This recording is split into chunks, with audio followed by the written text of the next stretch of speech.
Alright, hi everybody, welcome to another session of the final Dusk campaign. The adventurers are continuing on, delving deeper into this current temple, and we're going to be recapped by our friendly neighborhood paladin slash warlock, Dragod. Take it over, Dragod.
Anyone else got the name of the leader?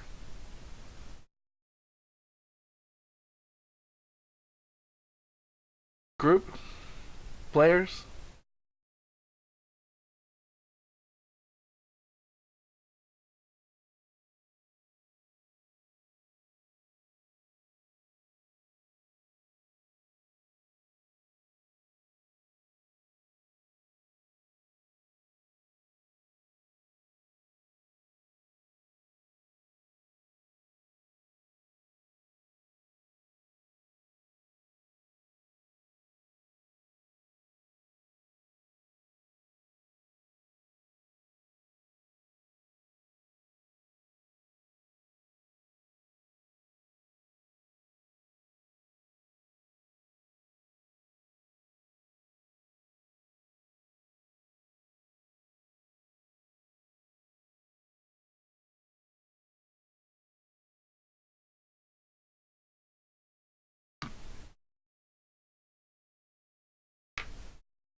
Alright,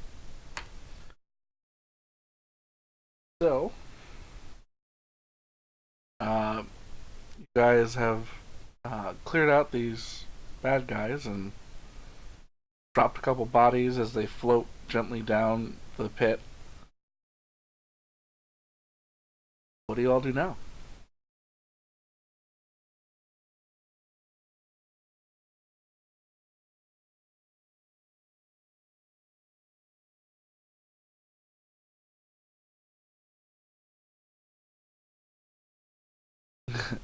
uh, as Famous sings, a shadowy aura crawls up her body, and as it dissipates, you see the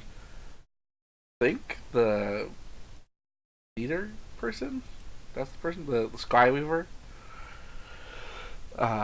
You now know him to be a Skyweaver. The more monkish ones are hurricanes, and most of the other ones are just initiates. And you start to think about the different areas of the map, and have all of the map provided to you now, so you now know kind of which way you're going.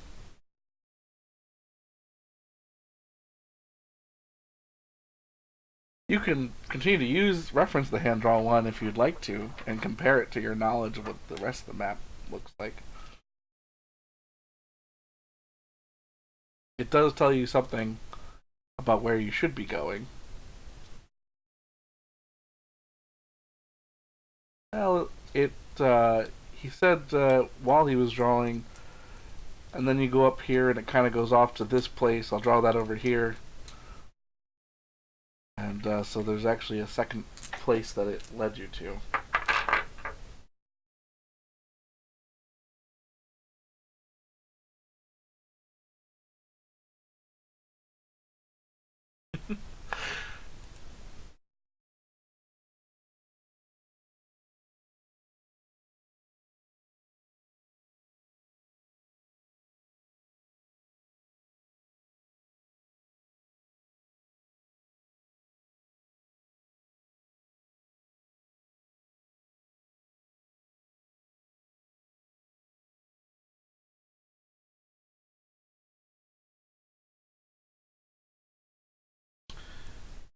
You were looking for what?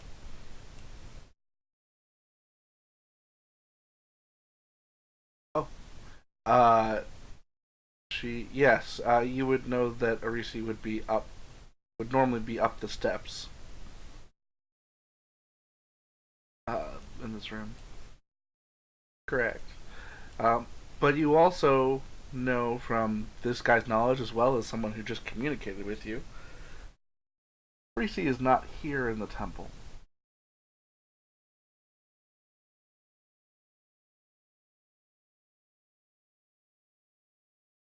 Uh, yeah, yes, you know that Arisi is not in the Temple of Howling Hatred.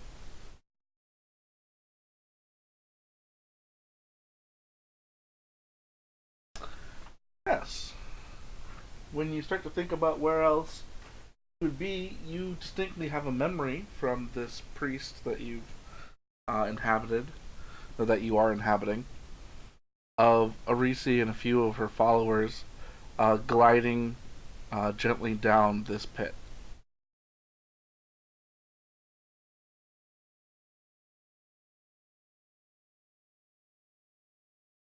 That's correct.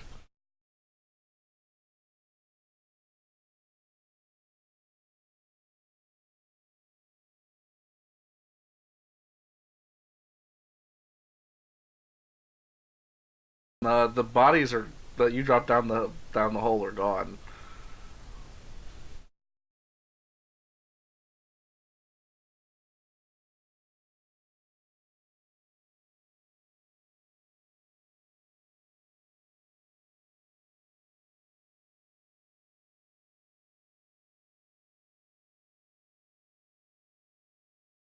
So you guys are gonna go down further.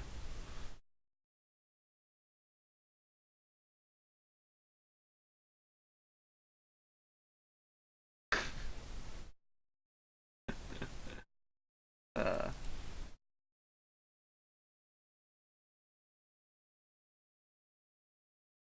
sure.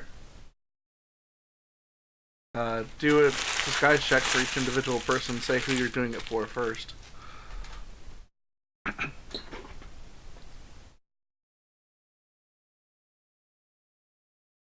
Sure. Are you proficient in disguise? All right. So then you're just gonna do um, proficiency plus your dexterity to set them up. Um, what's deception usually use? Wisdom, intellect, charisma. Great. You're gonna use that. Um, you already have your proficiency bonus on deception, right?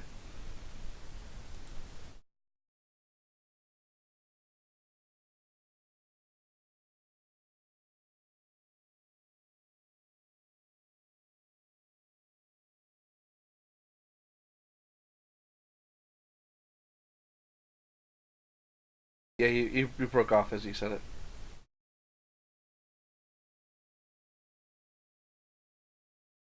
You keep breaking up as you say the name. Okay, and then last one's gone.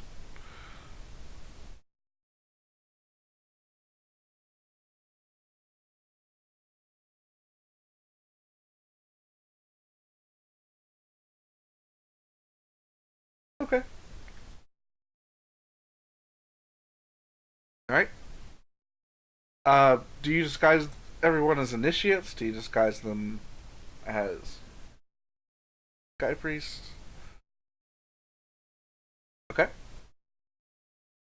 Okay.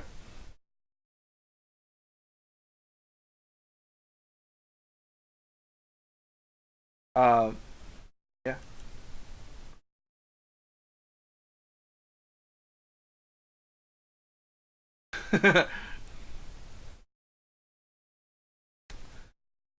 he is a of caliber. Um. He is also a Skyweaver, similar to the guy that you killed. But he is a little bit higher, like not like higher in like position, but because he has a wyvern mount that he's trained and ridden, like he has been like honored with with guarding over the area. Um,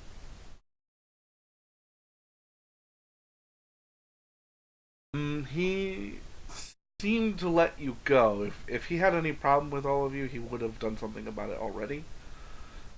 You know him to be short tempered and kind of looking for something to do, so you expertly talked your way past him. The only other person that you like would be cautious of is Windharrow, who is um, da, da, da,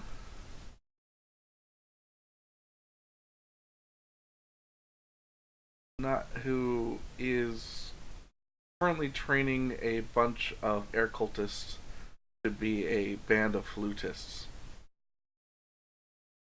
You know that he's training them in a room to the south, which is probably that music that you heard earlier.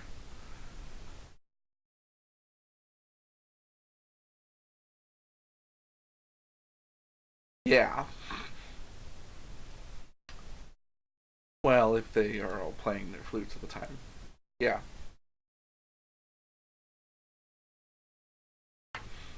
A good number. There's a murder of Kenku that live here.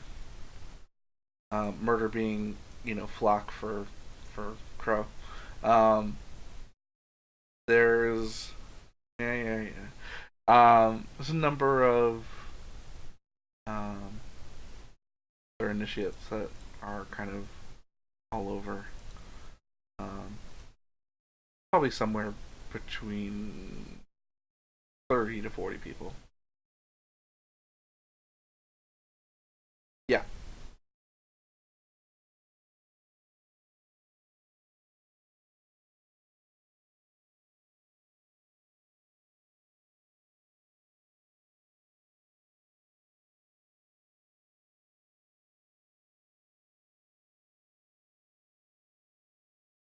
all the two bodies you've thrown in there so far, gently float as if there's if you've ever been under the effect of a feather fall spell, kind of looks like that. Although the bodies are limp, so the air kind of blows their limbs around. But otherwise, they fall gently.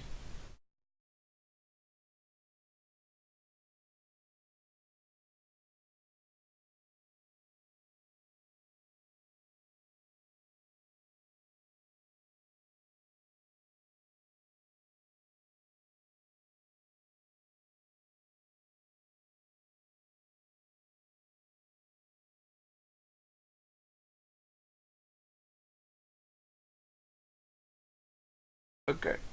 So does Famous jump in first? Okay. Who follows in behind Famous?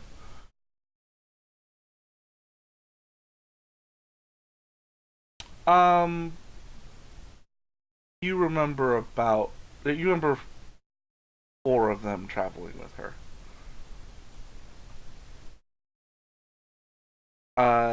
Yes. Four additional and the servant. Yeah, let's make it four guards. Two.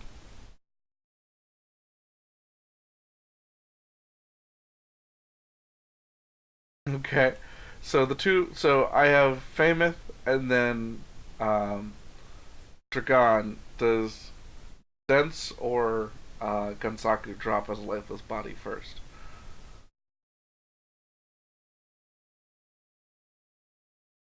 Well, Dragon jumped in and you were right after Famous and you were yeah.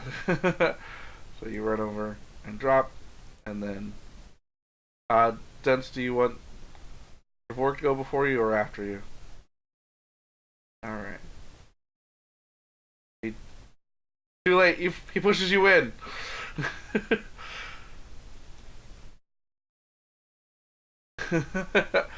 All right. Uh, Famous. Weirdly, this shaft seems to be lit. It's not dark. It's just far. Um, yeah, it's quite lit.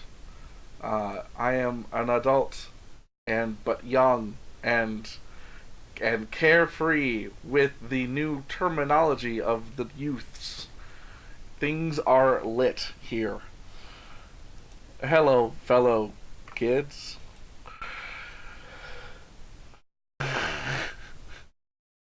Uh, this lit shaft is way cool, yo. Um, you start to fall. You continue to fall for a while. The walls are uh, fairly very bright. Yeah. Okay. It'll be dank in a minute. Um, uh, just give it a sec. Right? How did you know? Uh, famous. Give me a perception check down.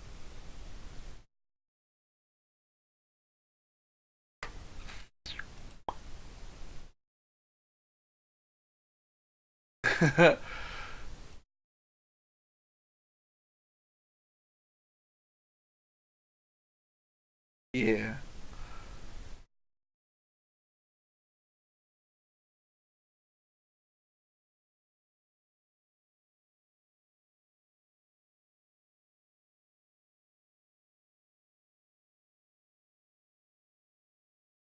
Um, this Skyweaver has never been down to the lower sanctum of the Howling Caves.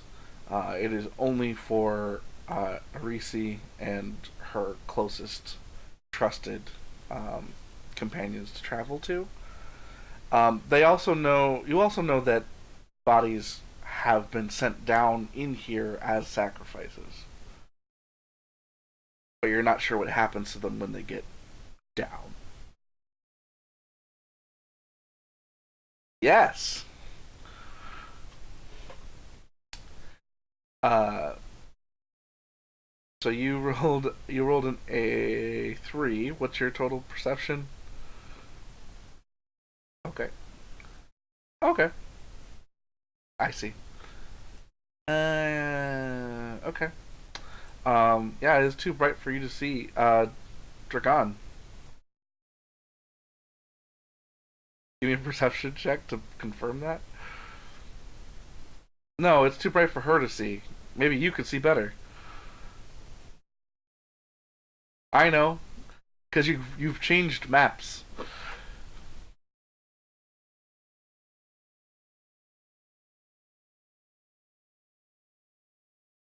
Yep.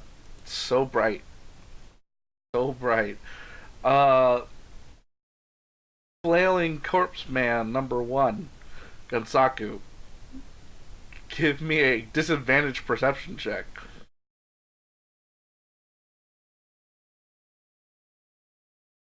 Great. As your body starts to flap around, and you kind of your body twists and turns and sees downward. You take a moment to glance past your fallen companions who are trying to like squint past the light. As you do, you see a swirling cloud of red, kind of crimson, swirling fog. And then as you continue to slowly descend, you realize it's spinning very fast.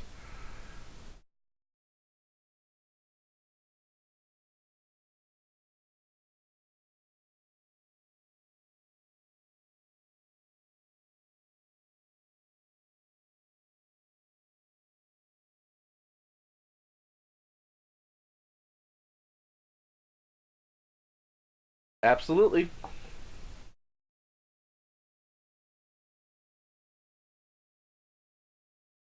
The pit is a 10 by 10 square, and it seems to fill the entire bottom. Now that he points it out to you, you can see it just barely past all the glowing light.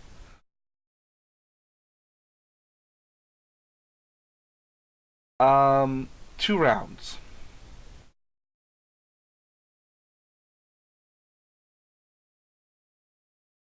So what's everybody do with this first round? Sure. Uh, it seems to take up not so necessarily the floor, but the entire space beyond the pit. You can't see any. You can see this swirling mass. Like the pit opens up into this swirling mass of red.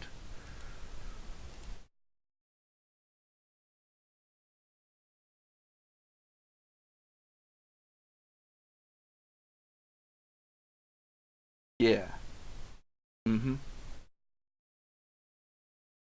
Theoretically, but you can't see anything beyond. There's like the corners that you can see past or try to see past don't show anything beyond this swirling mass of red.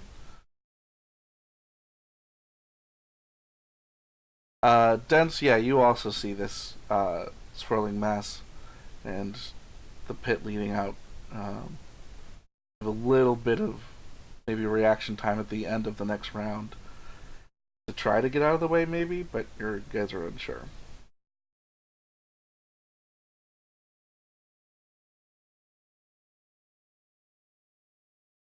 Okay, so you pull out your lute and start to play a song.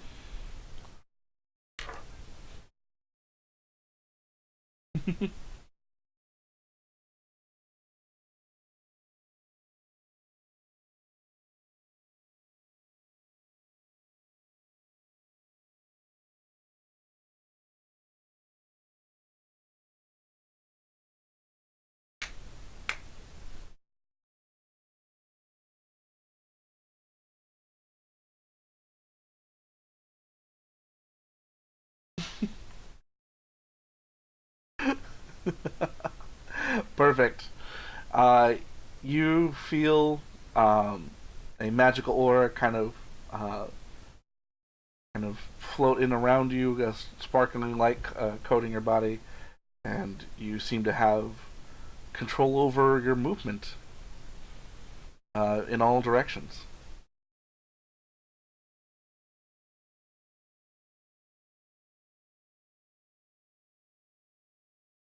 You want to fly up to him and grab him? He's the last one in the group.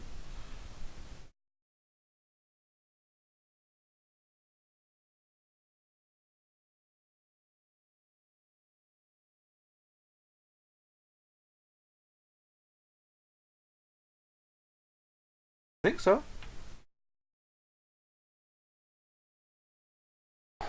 Yeah.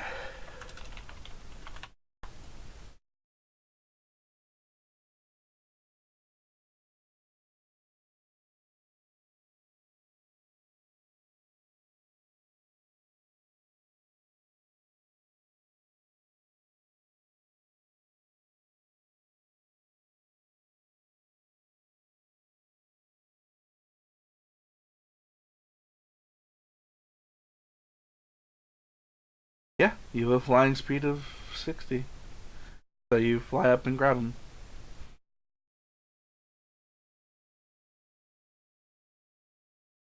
Okay. So that's your first round of actions. Um, Dragon, what do you do? Okay.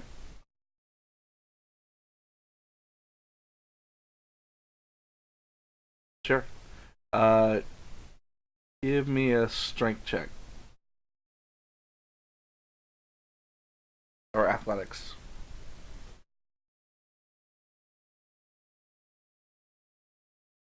Luckily, your strength is so high that it can't blow you over. The continual, fairly powerful wind brushes your scales back, but it doesn't really throw you off the wall. You are just innately too strong for that. Yep.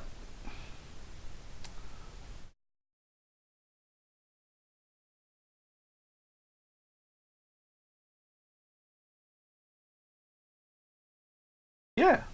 What's the action time of spider climb? Okay. You'll have to do that next turn to do that. But yeah, you certainly can. All right. Sure. Gansaku, what are you doing?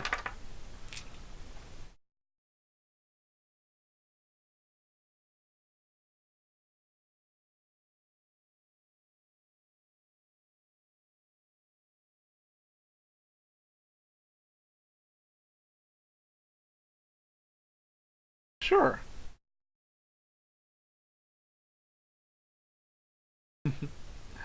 uh, so this is. I'll allow this to be a different perception check. Give me a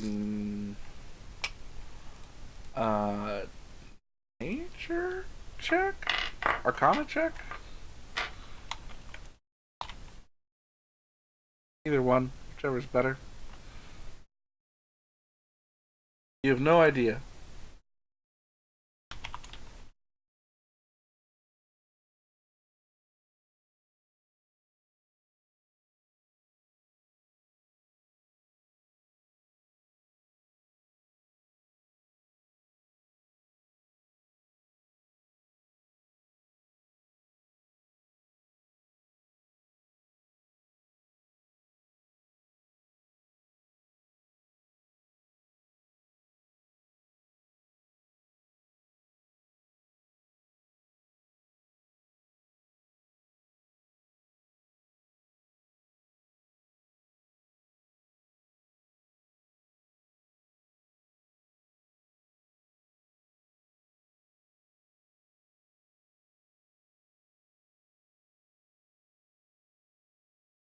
Okay.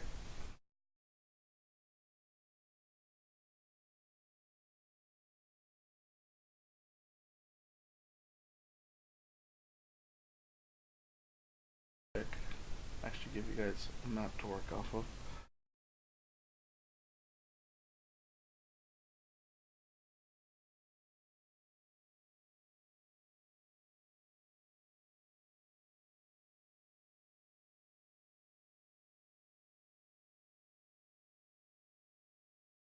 Okay.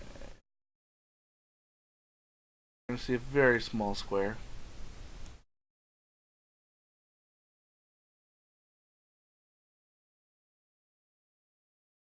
Oh, I also have you on the wrong level.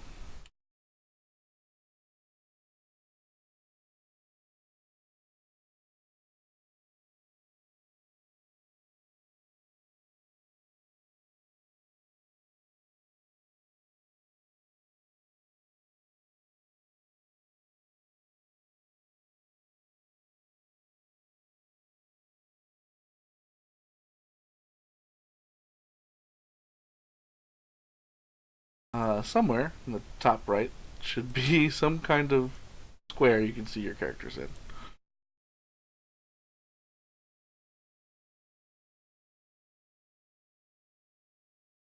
You may not have sight, which could be the problem. He has sight. Yeah, that was the problem.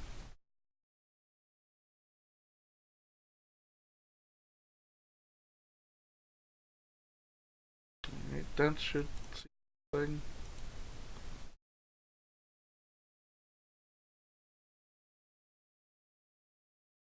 Baku should see something.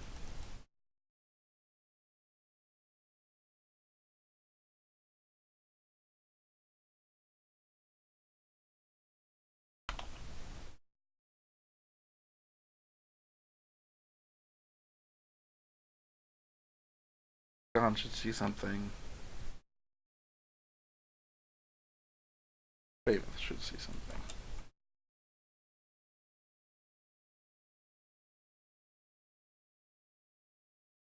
Sorry, left. You're right. I apologize. Top left.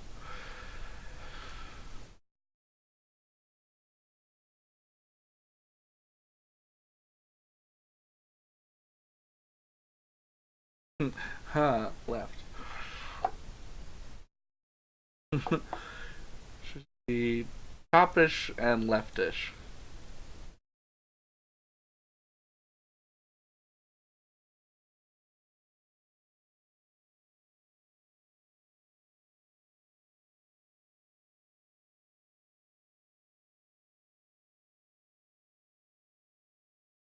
Uh, Dense.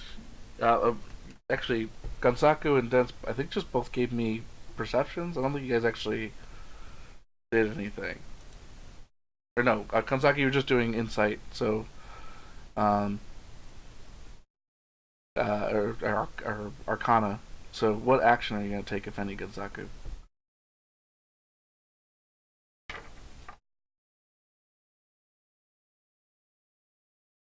Basically, looking at it, going, "What is this thing?"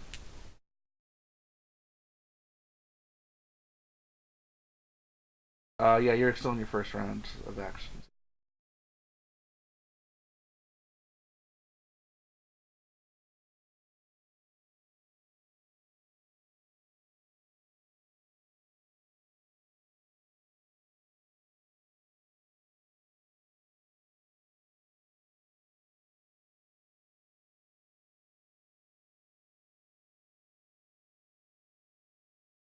Interesting. Okay.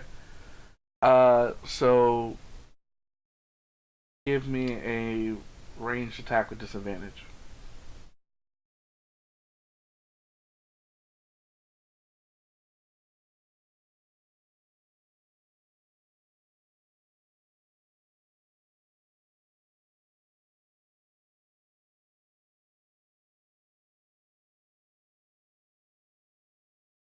All right. So are you just dropping it from your hand, or are you throwing it? All right. So you chuck it down, and you hit it right through the center of the cyclone that's pushing air up, and you hit the swirling mass. Um, some of the red seems to dissipate, uh, but like the color of the brandy kind of starts to seep through this swirling energy.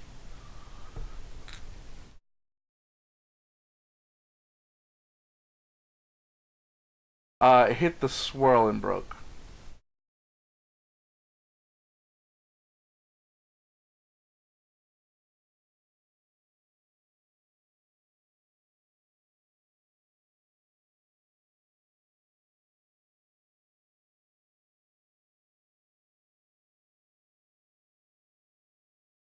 Okay.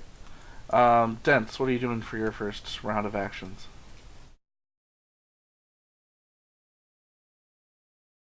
It's a smooth wall across the straight wall next to you, but you can certainly try.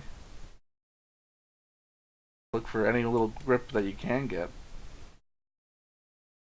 So give me a uh, sure, yeah.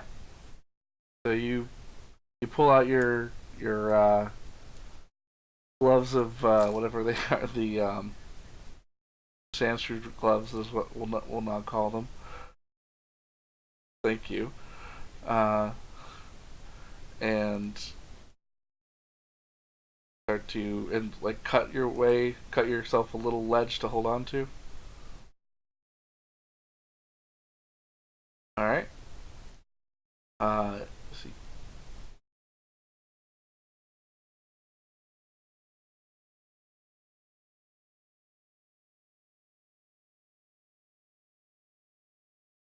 Uh, Burrow speed of 20 feet, and you can tunnel through solid rock at a rate of 1 foot per round.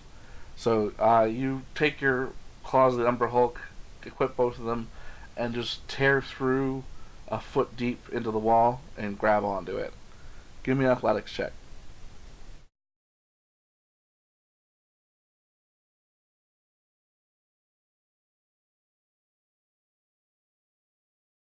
You're good. You grab on, and you kind of uh, continue to descend, but like you don't have your full weight below you, so like it's easy for you to hold on to that cliff edge. Next round, I guess we'll just have Trevork holding on to Famous. So starting out, we'll start with Famous again. What are you doing?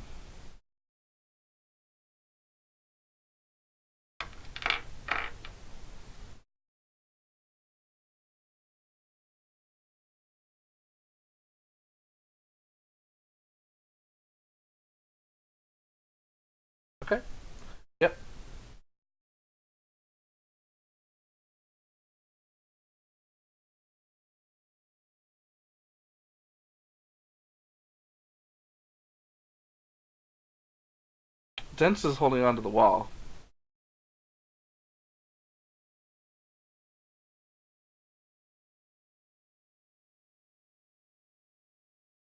Okay, so you're gonna try to do a helping action to give him time to go down. Okay. Alright, so you and Trevork fly um, down and around. So I will actually clear out. Three of you are still stuck in this this 10 foot square above this thing, but this line of sight is no longer limiting for Famous. Um, so you go down and fly out. Which direction do you fly out?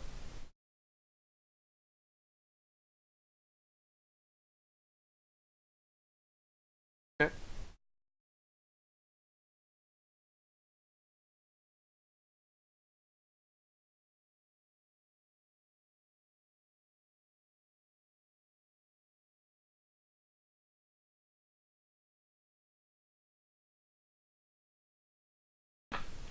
Dragon.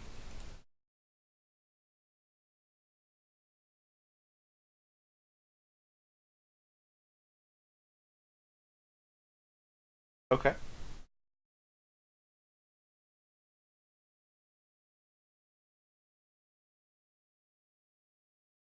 Okay. Uh, give me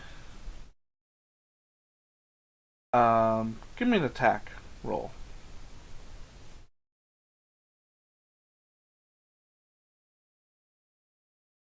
Okay, hit. Roll damage.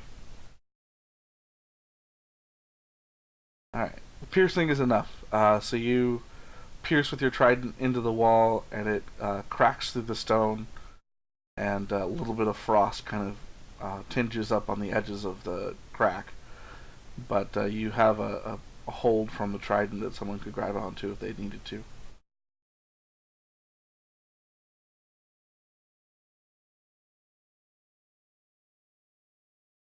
Uh, yeah. Now that you fall, you can climb down a little more to do that, so you can see a better sight on it. Give me a Arcana, Nature, whichever is better for you. Intelligence check to know what it is.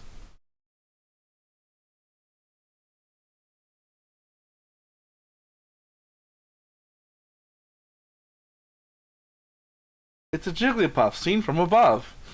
No, it's uh, it looks like a tornado seen from above, full of blood and viscera. Yeah, Famous. As soon as you and Trevork enter this area, you see that is the wrong list. Wrong list. Okay. Um, you see that gore spatters the floor and walls of this very windy cave. Floor is strewn with dismembered humanoid corpses, and a windy cyclone moves among the remains. And above the cyclone, a shaft in the ceiling leads up further than you can see, which is the shaft that your friends are descending down.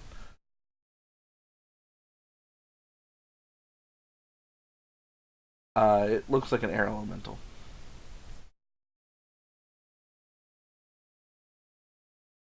No, the thing that's swirling below you is a air elemental. Well, now off to the side from where you are, but below the pit.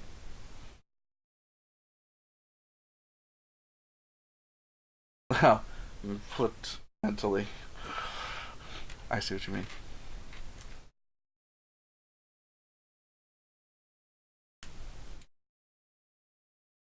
Sure, absolutely. Gonsaku.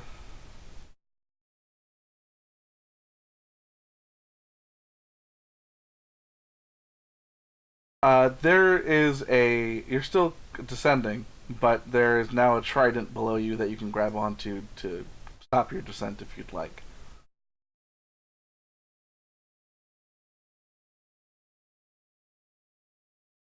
Yeah, you guys are the two of you are still. I guess three are still in the tunnel since he's on the wall of the tunnel.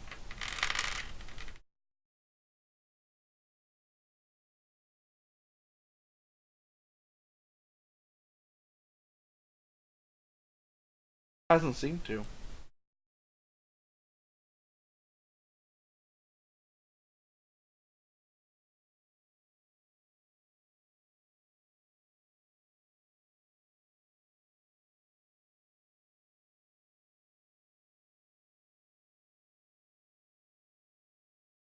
Your action for this time really was uh to do this the spear. So any aid you'll be giving them is from that. You can definitely position yourself at the start of the next round to throw people off to the side if you want.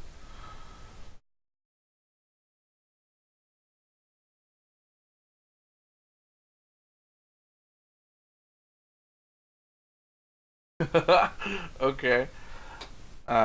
So you just meld into the wall, uh, and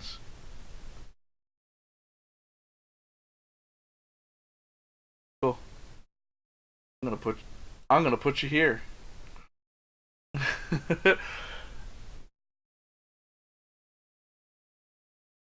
All right. Dents, you were hanging from a cliff. He put himself in the wall. And he's gonna stay there for at least 3 turns. Dents, you were hanging from the ledge that you made for yourself, the foot deep um, tear in the wall. What do you do?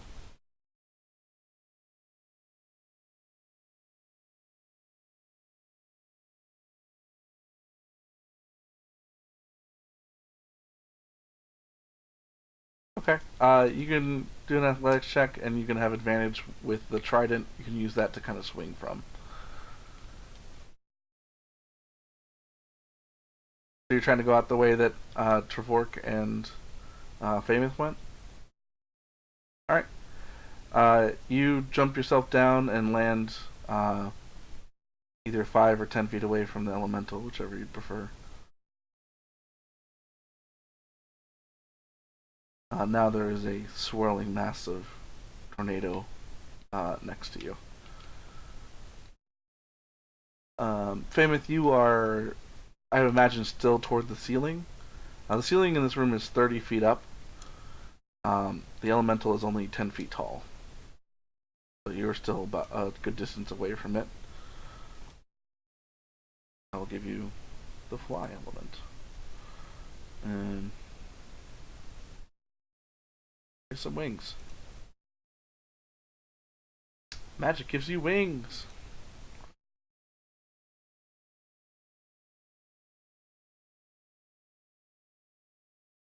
Basically. Yeah, if you throw him somewhere else, I'll put an icon for him out. But I'm just imagining he's kind of either in your hands or on your back. Basically, yeah. Don't drop me, don't drop me, don't drop me.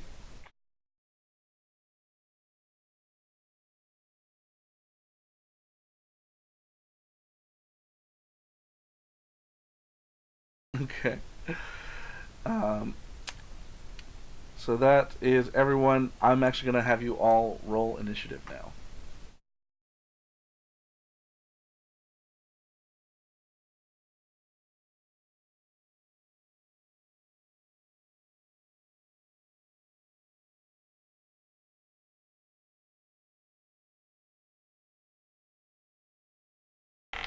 Having a good time. Ba-da-da-da-da-da.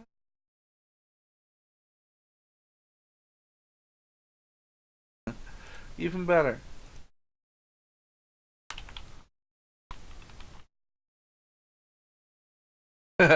Well, at least he'll start his turn. Uh,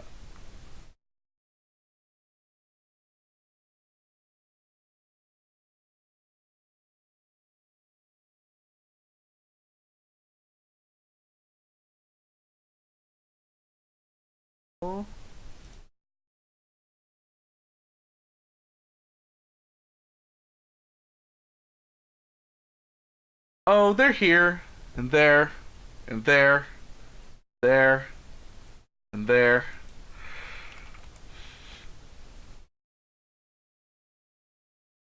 Gunsaku, mark one turn.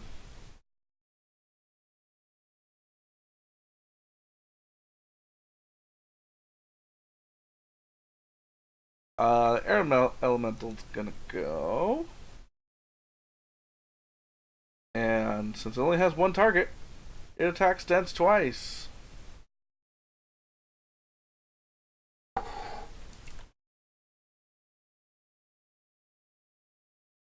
It's probably -2.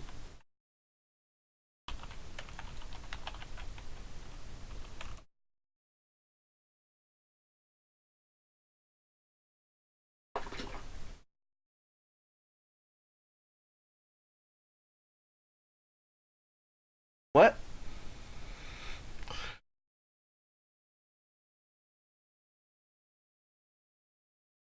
He's blind down here. You look like a member of the cult, and people probably will trust you moving past them, but know his way around. But if you go back up, you'll know all the way around.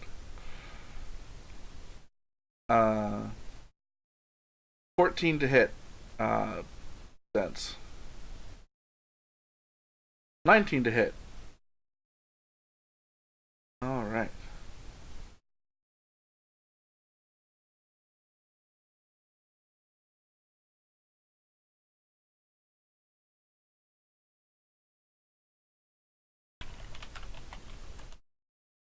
16 bludgeoning damage.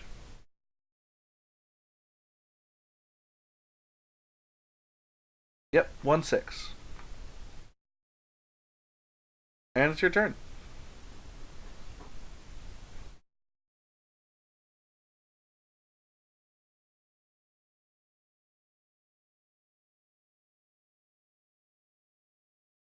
Yes, you can you can use your movement to switch out weapons.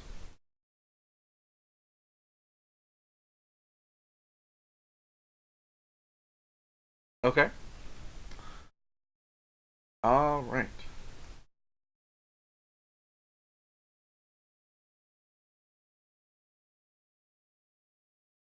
All right. 21 hits.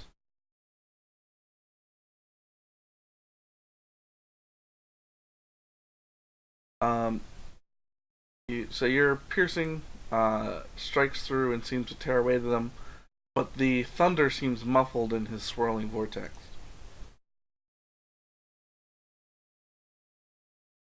Yeah.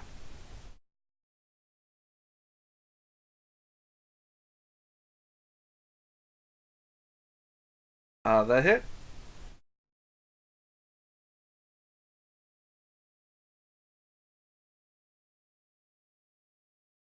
Again, the thunder is muffled, but the piercing seems to tear away at the swirling wind.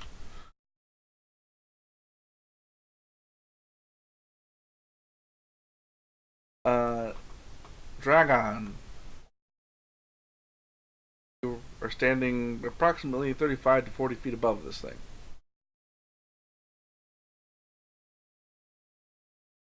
No, no, I'm sorry, 25 to 30 feet. No, yeah, it's 20 feet down below the ceiling.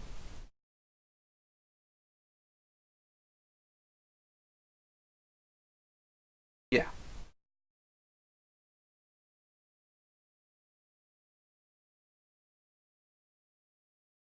Okay. So that's 10 feet.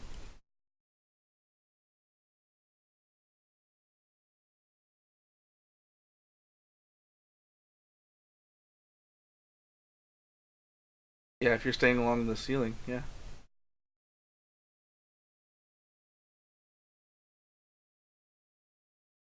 You're 30 feet from the floor, 20 feet from the elemental.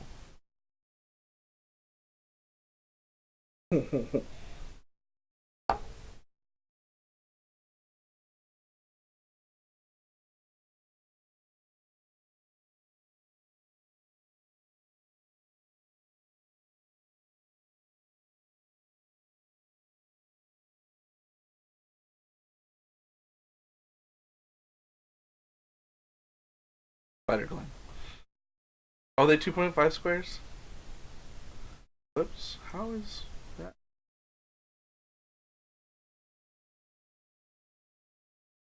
Um.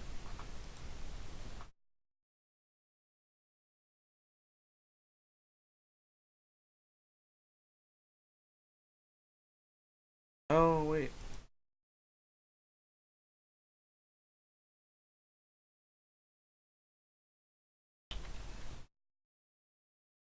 One. Each unit is 5. Okay. No! No, that's not what I wanted. Hold on.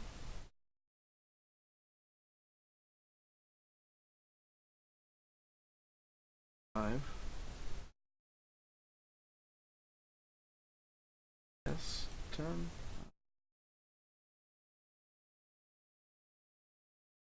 Why that works?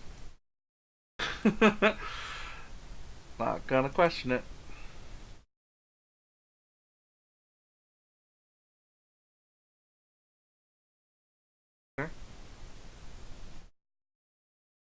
Alright. So you're 20 feet up. It's 10 feet tall.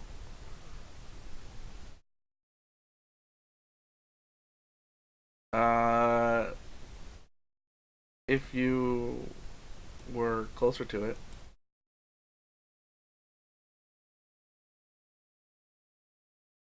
Yeah.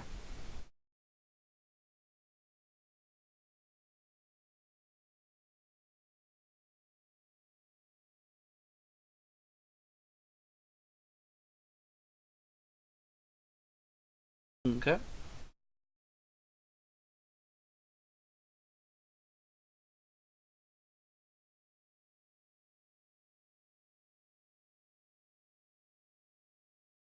Nice.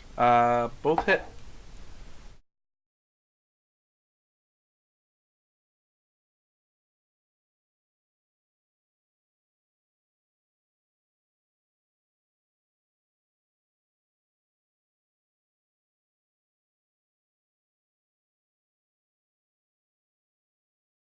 You could see pretty well, Dense. What are you talking about? Should be able to see everybody.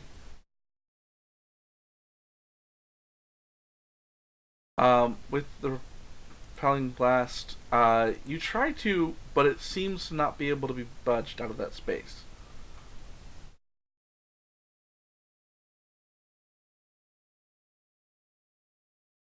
So 14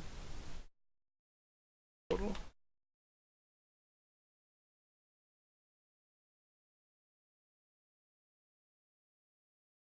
Okay. Mammoth. You are flying with a dwarf strapped to you. You were 30 feet up at the ceiling. The elemental is 10 feet tall, 10 feet square. Fly around as you wish.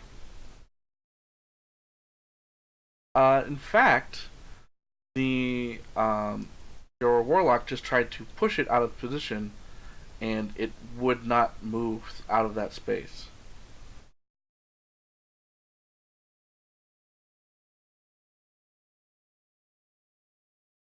So far, it has not moved from that place since the moment you've seen it.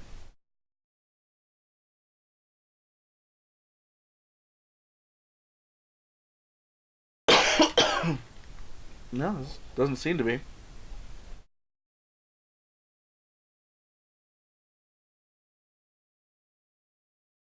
Hey, Dragon, did you leave drown in the ceiling?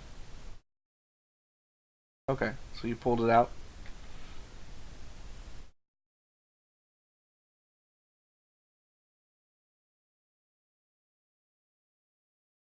So you are gonna shoot him.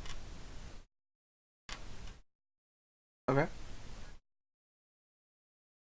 Has Mr. Bang Bang been enchanted today?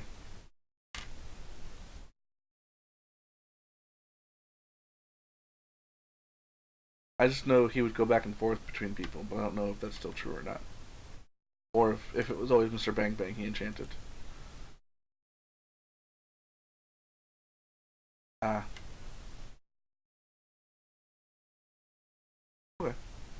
Ah, that's why. Okay, cool. Uh, Mr. Bang Bang fires and hits. Nice. Really nice. Really nice shot. He didn't like that. Very shadowy, simple face appears and kind of moans at you. It sounds like a howling wind.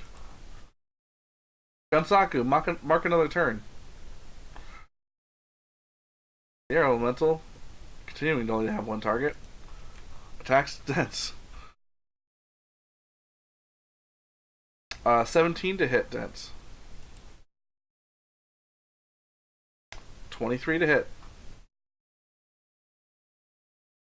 You take 14 bludgeoning damage. And it's your turn.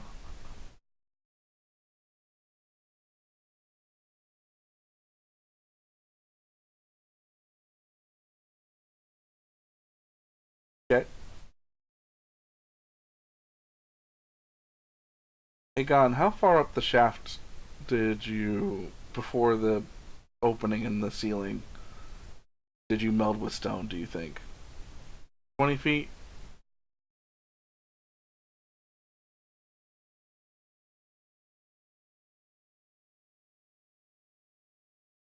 Okay, so you did it about like 10 feet from the exit of the tunnel?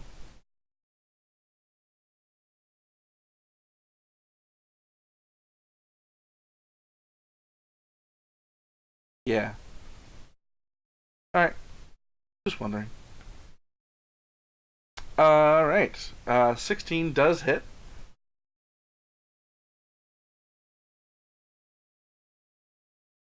Alright.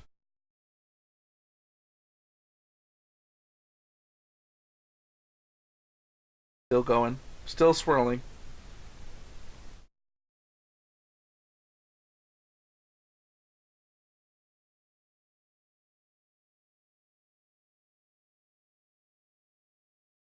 Nice.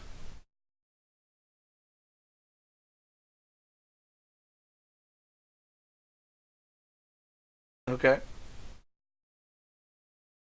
You're gonna try to move him? How does this work?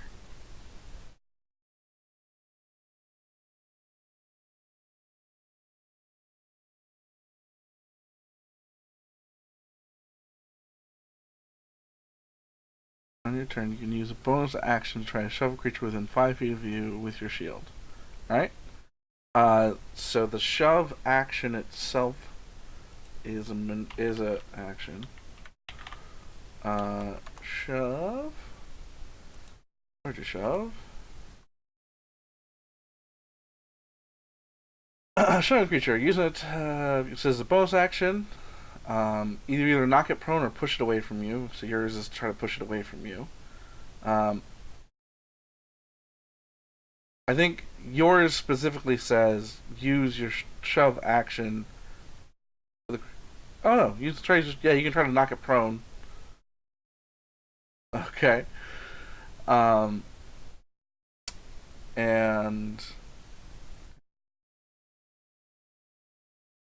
you make a strength athletics check contested by the strength or dexterity acrobatics of the target chooses the ability to use. If you succeed, um, target is if you succeed, the target is either knocked prone or pushed 5 feet away from you. So give me a strength athletics check. Correct. And then he gets to choose.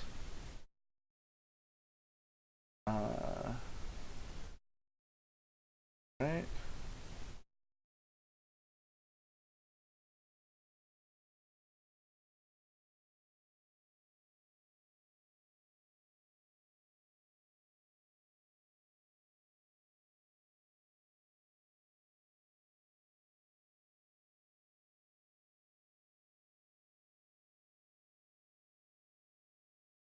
All right. You um, try to shove the elemental and knock him down. As you do, the air, like the physical air that you're pushing up against, seems to part temporarily and encapsulate you, and you fall into the space with the elemental. Um, yeah. Now you're being whipped all around.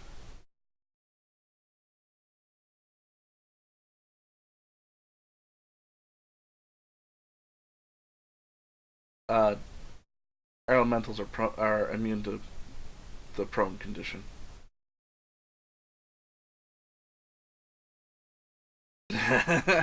Dragon, it is your turn.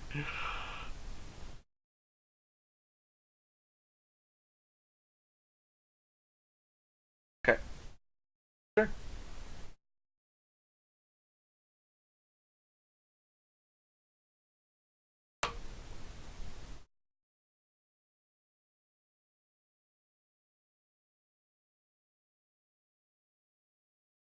Yeah, probably.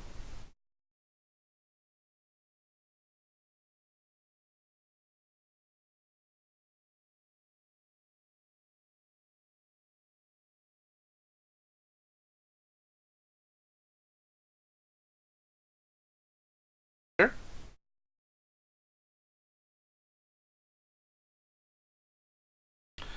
24 hits.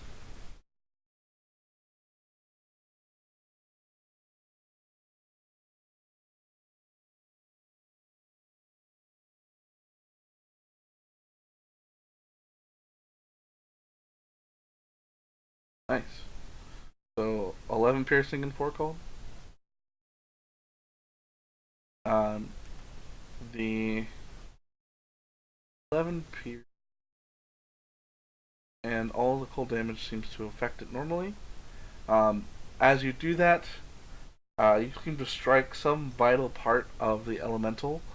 The wind, like the viscera inside the wind, seems to solidify or freeze up, and it just sort of splatters out in all directions as the wind like blows out and dies down,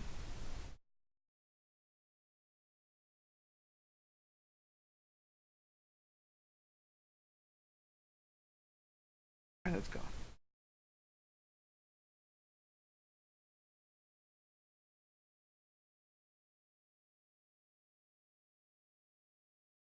Hey, Gunsaku, turn three's up.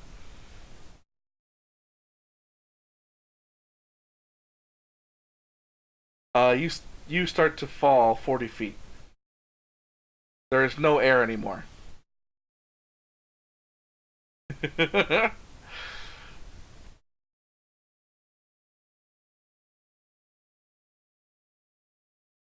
Yeah, I mean, you look up and you see him falling.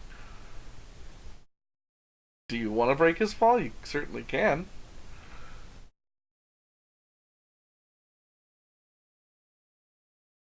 I don't think that'll work the way you want it to. Is one of you guys breaking his fall, or are you gonna just let him hit the ground? Or does anyone have any reactions?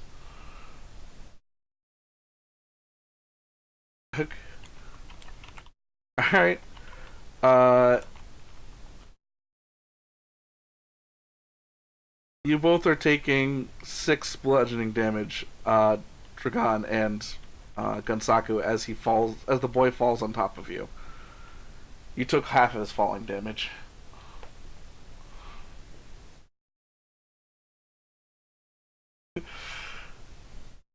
and you're knocked prone.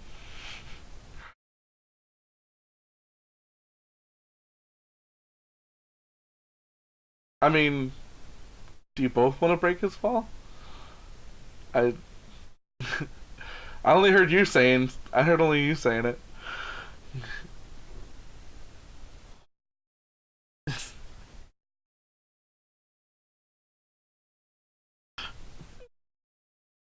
All right. Uh, yeah, it is dark down here. Does your cleric have a light spell? Find out. He does not.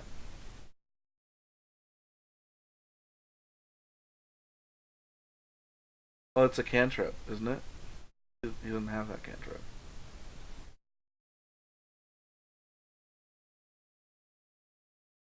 Nope. So someone want to hand off a torch uh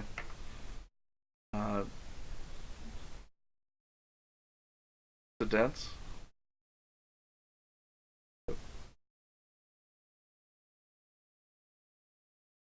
He has goggles.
Other than the hand sign that you already learned.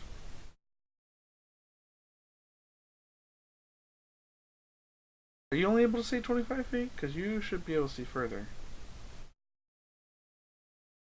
You.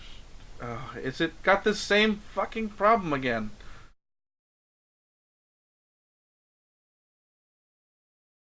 Yes.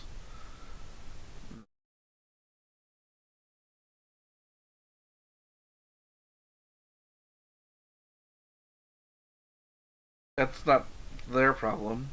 Your problem is that you can barely see anything, but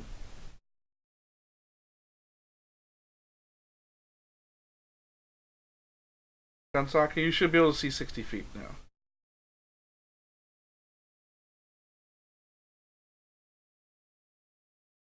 Uh, Good questions.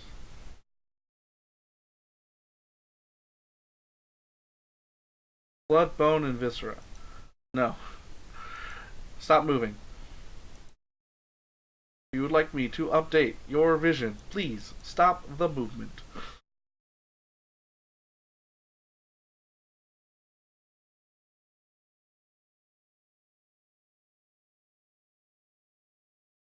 Which is weird because I can see your guys' sight as.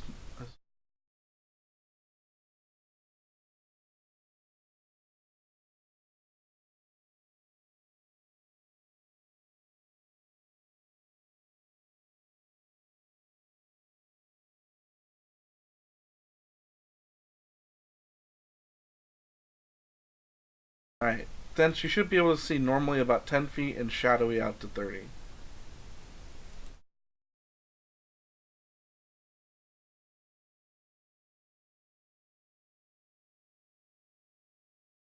I know.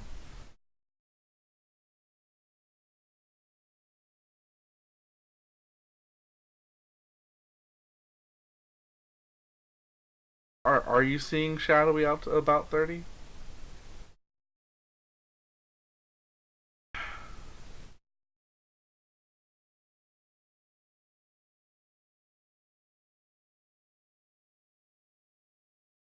Looks so fucking different to me.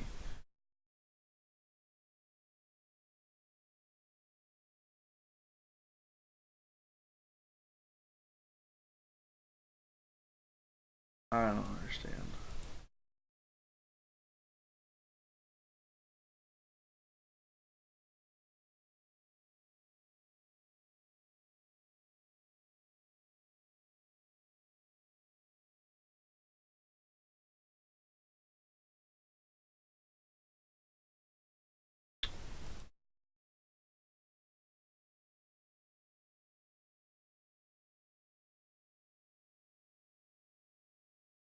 Um, Mike, what do you see?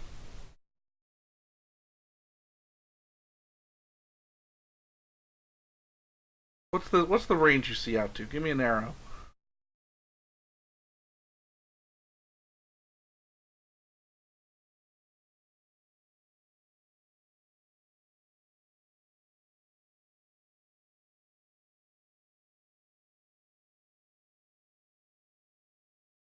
Weird. Is it kind of shadowy beyond that?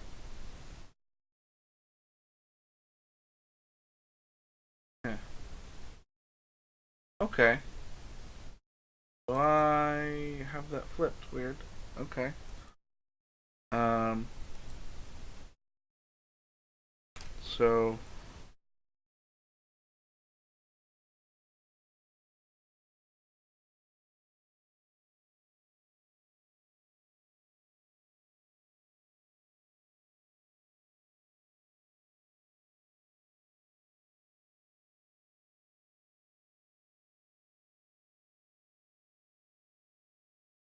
how far can you see, Dents?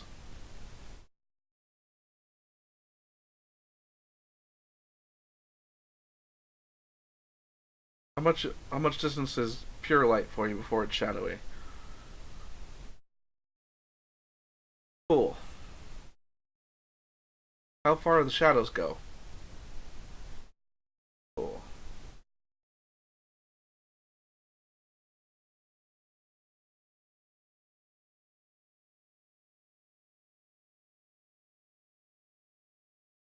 These.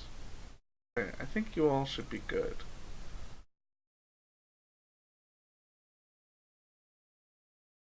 Except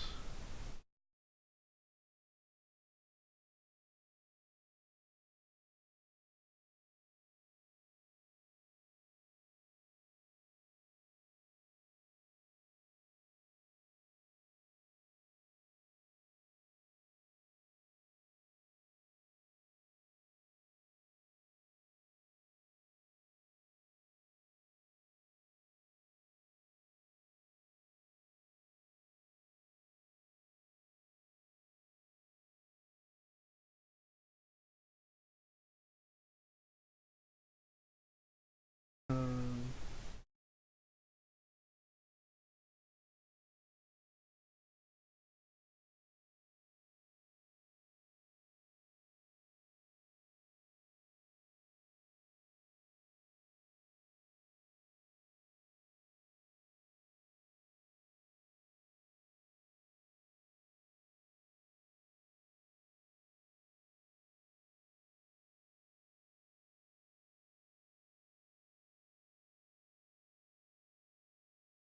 I don't understand. I don't understand why it's like this.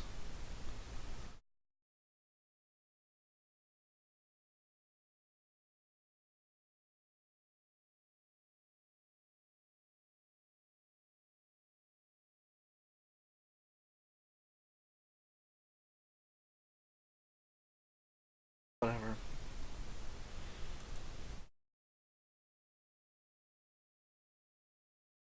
Should be fine.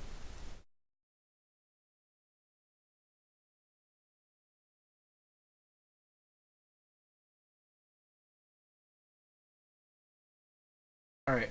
So what do you guys? You should all be able to see as you kind of generally normally should be able to see.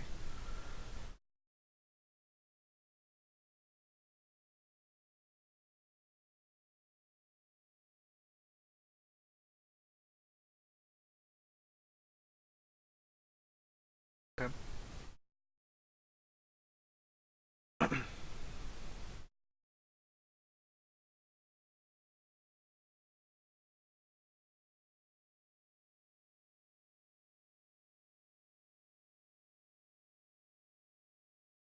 There's nothing in the viscera, by the way, of any import. No valuables or weapons or anything.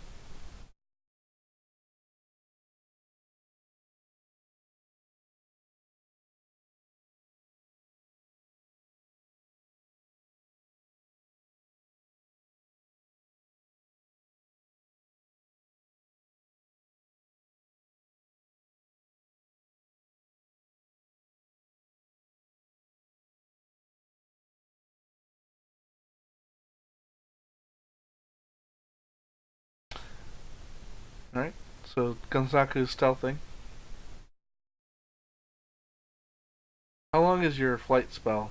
Um, okay. And your spider climb? Okay, cool.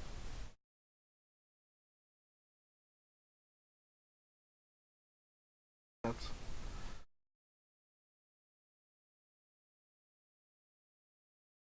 sure.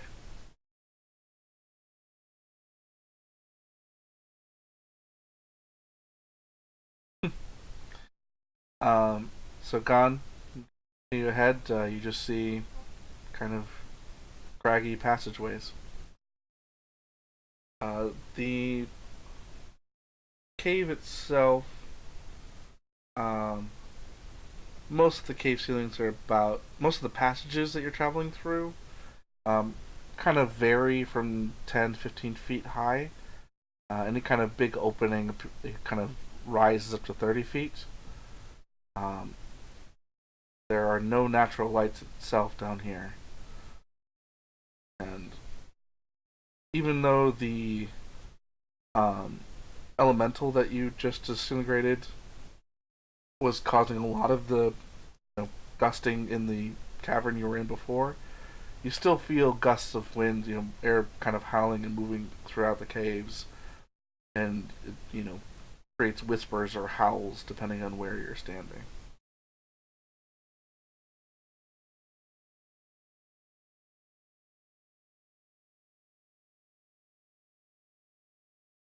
Could be a natural formation in the cave, you're not sure.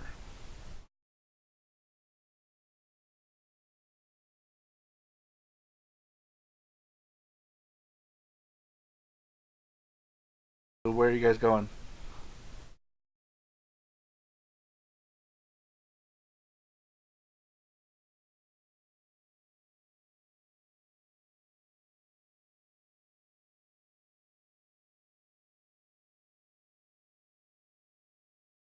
Okay, disadvantage I think for your armor.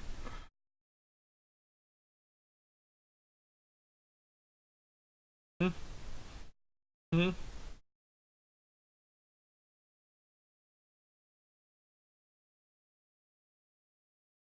He's always had bad armor for stealthing. Shink, shink, shink, shink.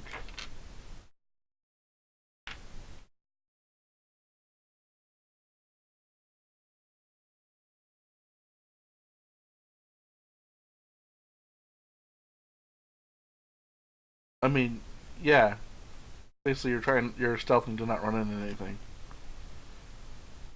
or cough, or breathe too heavily. Yeah, I will say you have advantage for not actually touching anything.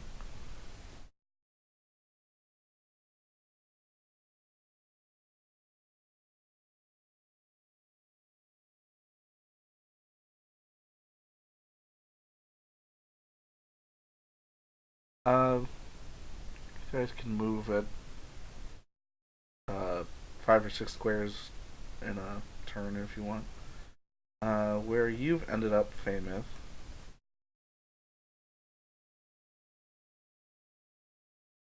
there are winds rushes through this curving natural passage and off into the darkness beyond, howling, uh, howling in a changing pitch as if it feeds through alcoves and fissures of faraway caves.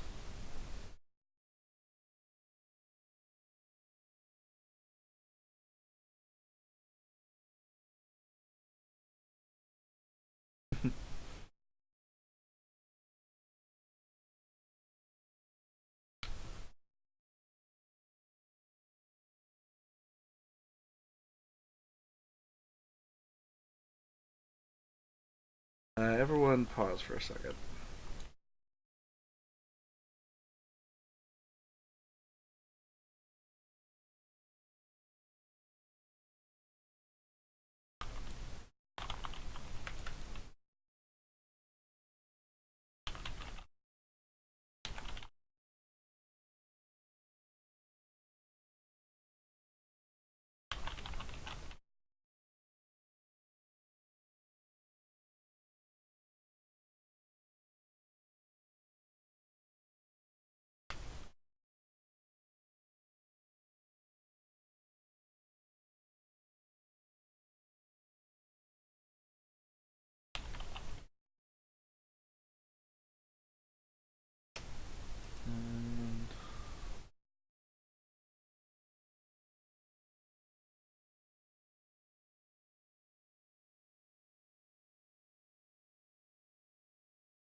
the winds continue to howl.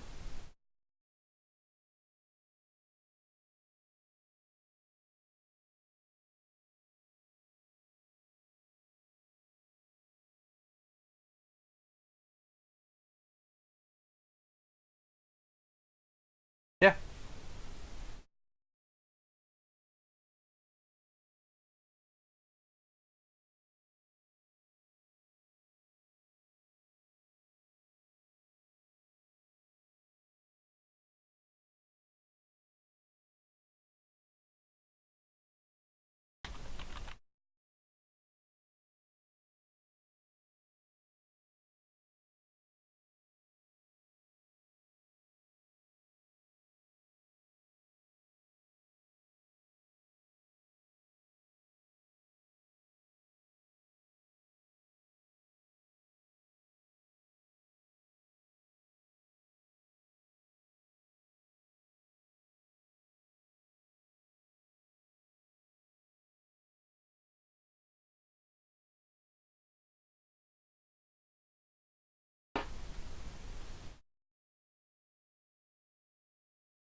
You do all see Fama kind of slow and stop.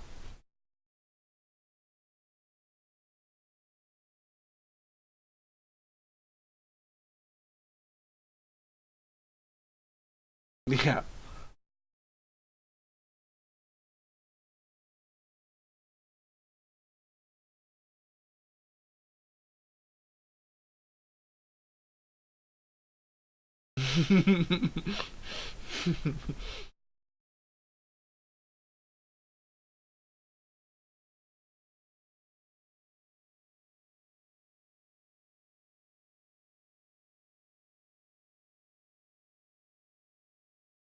Hmm.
Um,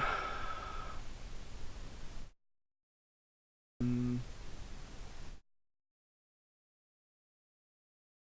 No.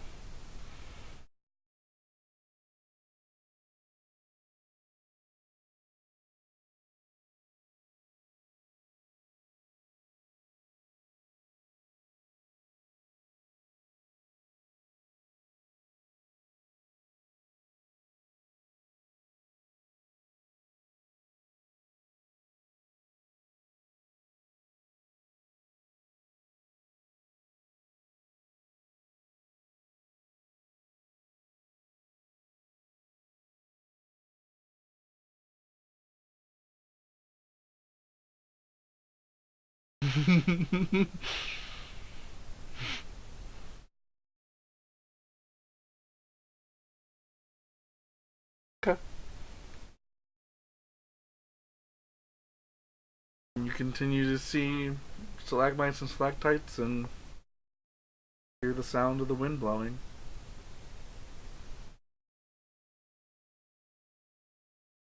Okay. No.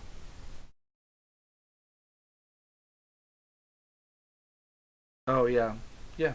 You kind of sweep it around. Nothing unusual.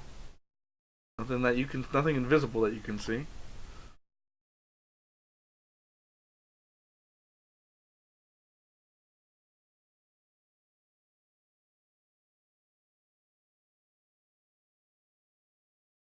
Sure.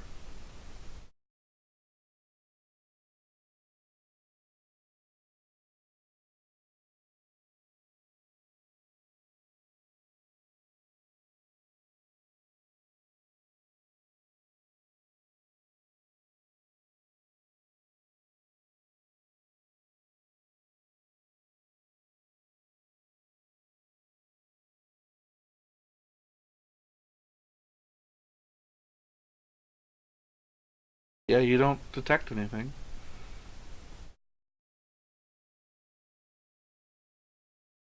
You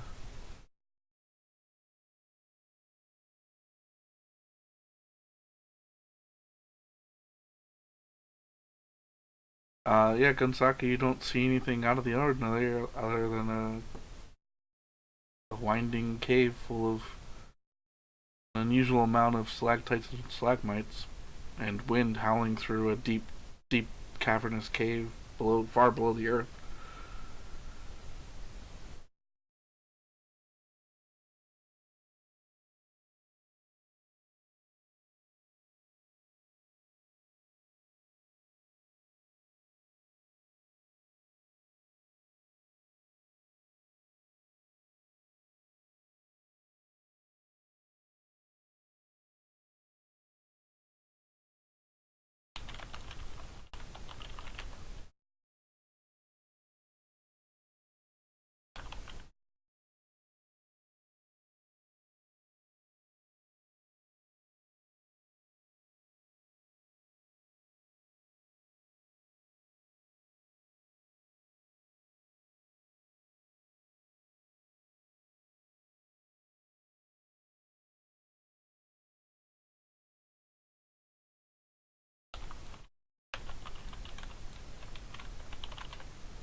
Okay.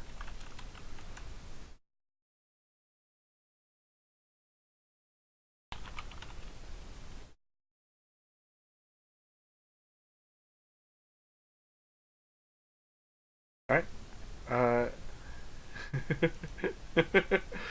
Uh, you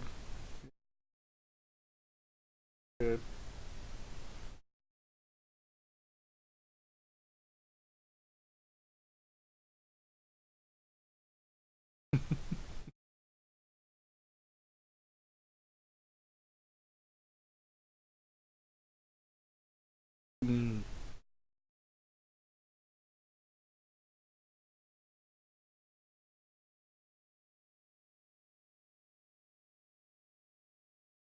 She's checking the passage,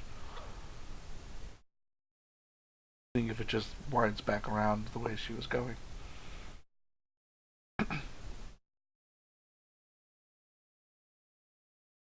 She did.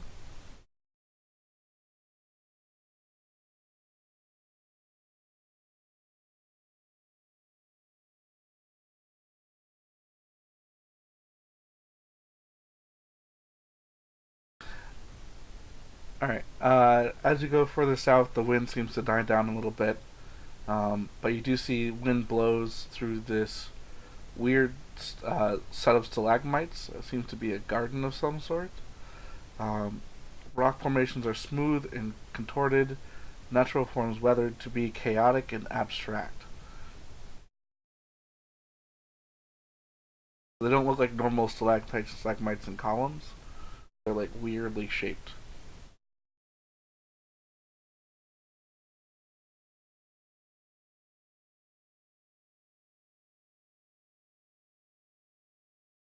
From different angles, it seems to make different things.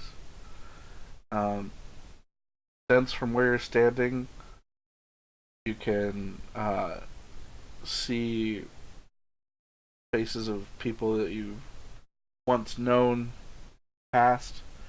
Um, Gunsaku, from where you're standing, if for a moment you think you see Arlen, but the moment you move closer or away from it, it kind of fades back into an amalgamous shape.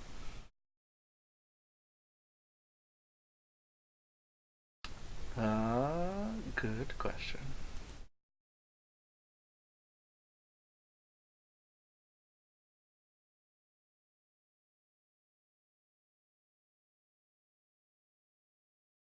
Character sheet always takes forever to open for me.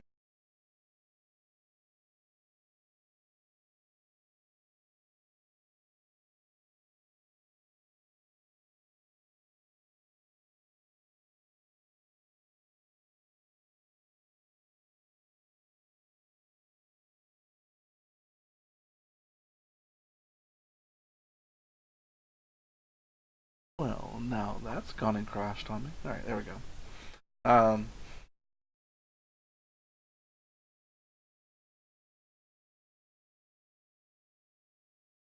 I mean, he hasn't prepared it, but it is a ritual that he could know. I don't know if he can cast it if he hasn't prepared it for the day. So, nope.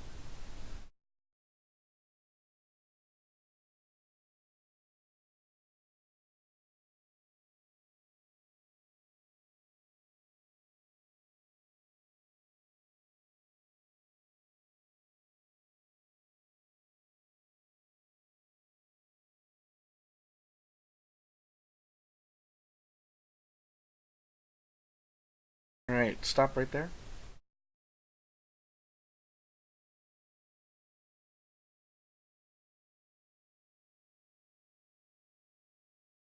Yeah. Um, just Famous needs to stop there. Um, Several windy tunnels meet at this chasm that you're standing beside, or floating beside. Ledges along this cavern walls create natural footpaths above the abyss. So there's like little places you can um, kind of lean up against and try to like climb to the other side. Dragon, as soon as you kind of round around the side, you can see through across this chasm is a number of um, initiates of the Howling Hatred cult. And it appears to be with a priest member. They are not looking at you or looking over the chasm. They seem to be communicating with each other.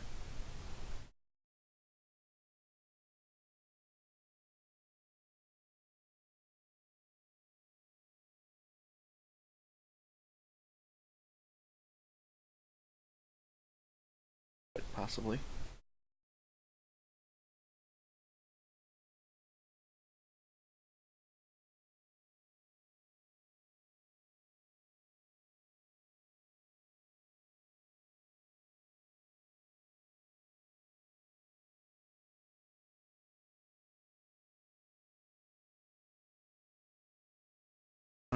Even with your flight, um, the flying speed, there's so much air that's turbulent in here. I need you to give me a dexterity acrobatics check.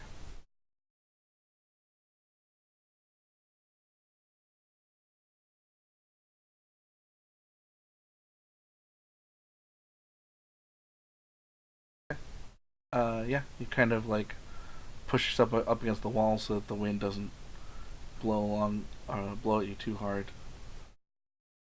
You're able to make your way across.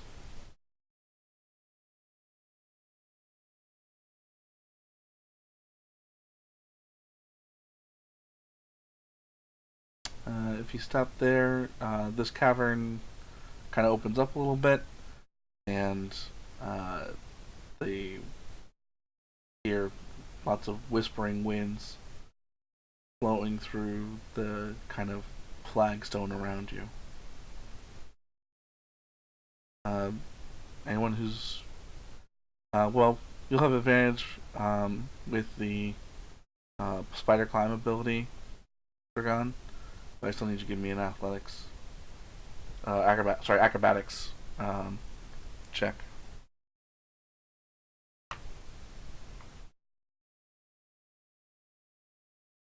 You're good.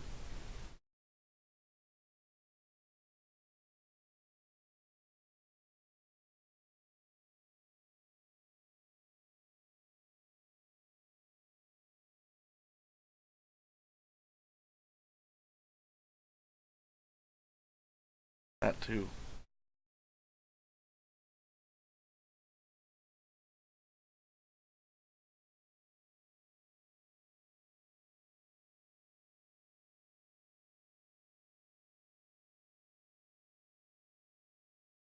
Okay.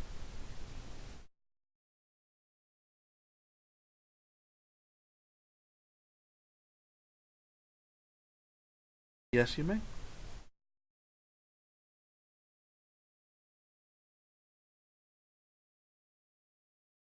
The wind continues to whistle and whisper various cracks and crevices all around you.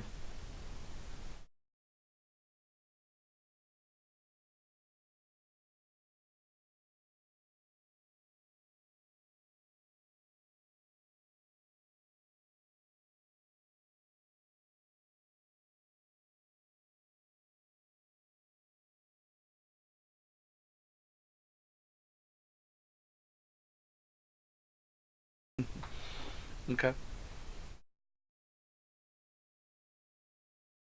Okay.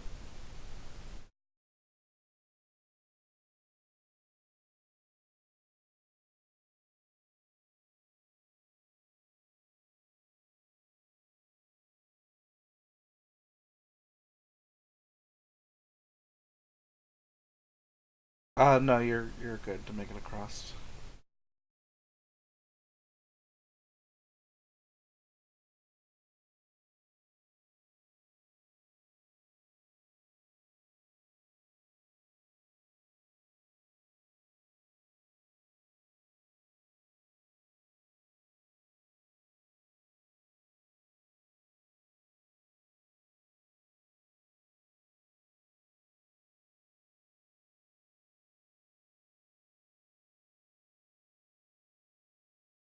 I mean, it's probably not perfect. The feet would give you a perfect map, probably. It's as good as Cat can make it in the short little drawing that walk around that she did.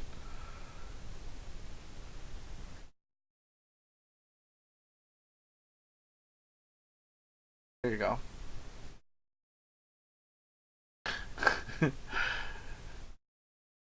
Yeah.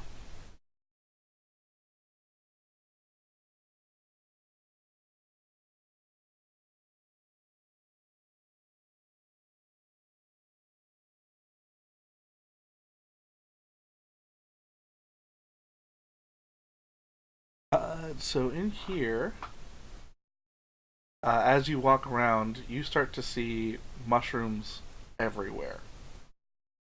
The cave has an uneven floor with toadstools pocketing the walls, and the floor. Toadstool caps are spotted white, purple, green, and blue.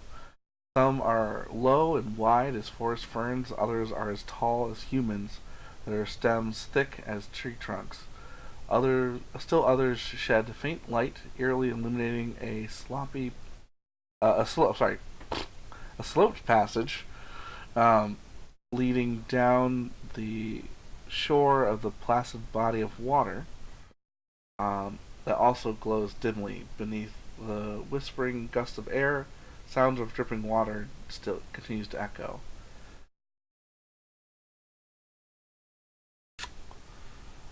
Uh,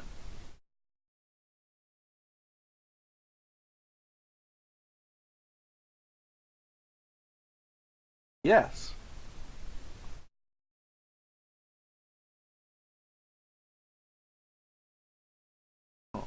Nature or survival for anyone that wants to.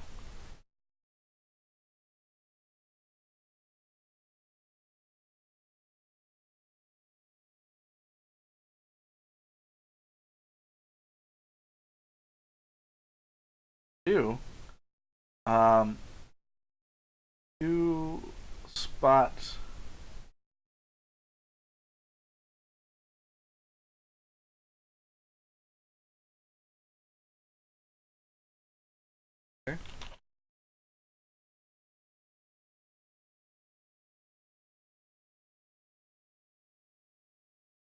You find a uh, toadstool that is amber colored, that is flecked with gray, and you know that these types of toadstools, when consumed, act as a potion of heroism.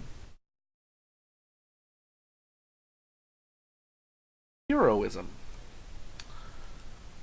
For 1 hour after consuming it, you gain 10 temporary hit points that last for 1 hour.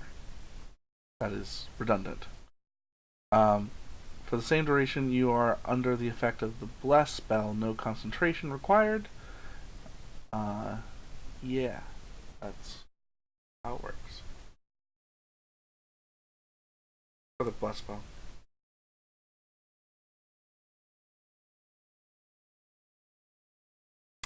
So if you pick this, it'll act like that.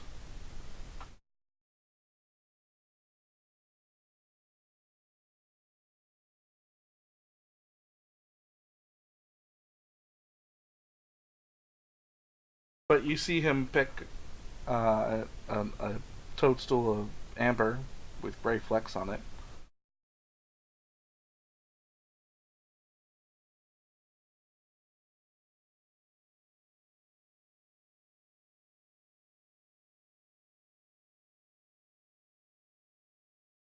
Uh, of the same type or from the same patch or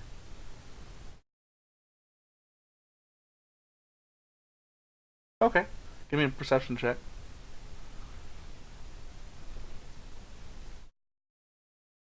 You do find another one that matches its style, and it will also work like a potion of heroism. You grabbed one. She grabbed another.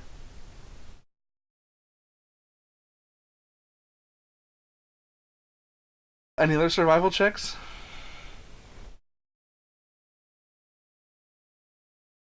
Actually, with a 10 survival, I'll give you this one. There's a pale lavender toadstool that you find dense that you know in the past someone has told you will act like a potion of healing.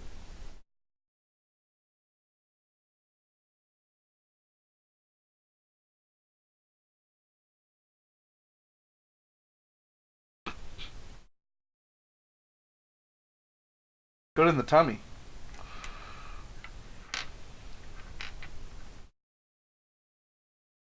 Okay. Give me a perception check. Search around. Or an investigation or whatever.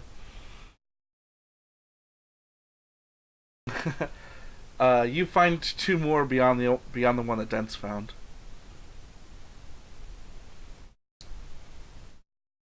So you have two that are good in the tummy and one that works as a potion of heroism. Famous.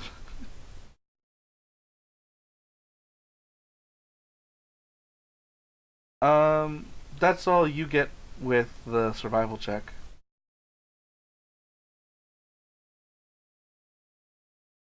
Yeah. Mm-hmm. Do you want a perception check to look around for something else that matches what he picked up? Okay. You don't find anything else.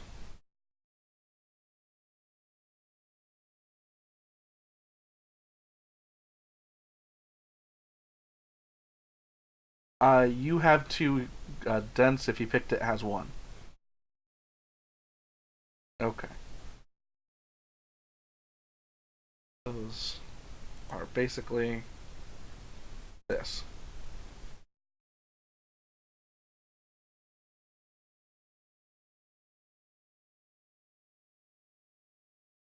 Except for the potion description.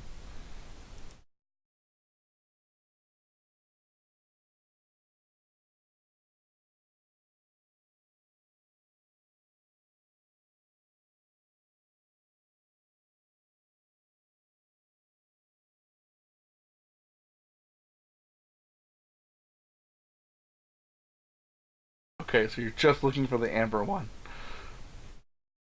You don't find any of those, but you do find there's one very unique one. It's sort of aqua spotted. Um, it's like a white toadstool with aqua spots on it. Give me a nature or survival check on soccer, whichever is better. Sure.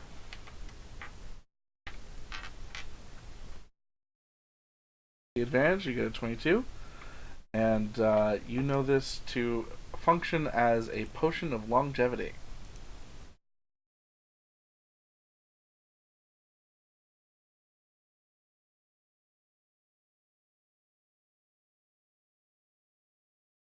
Except for the, you know, suspended in amber liquid thing. So it's only one drop of it.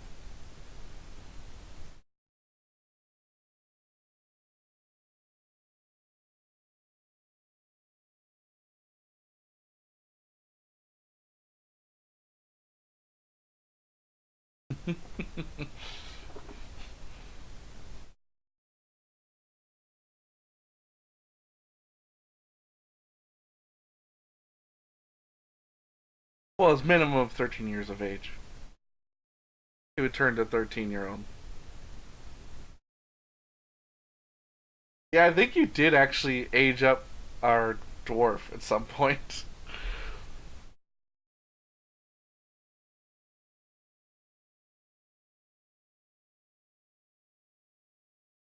Can't remember if you did or not. Wait, did you get aged? I don't remember that happening in Kansaki. Oh, yeah. Yeah, that's fair. Alright, semantic argument here.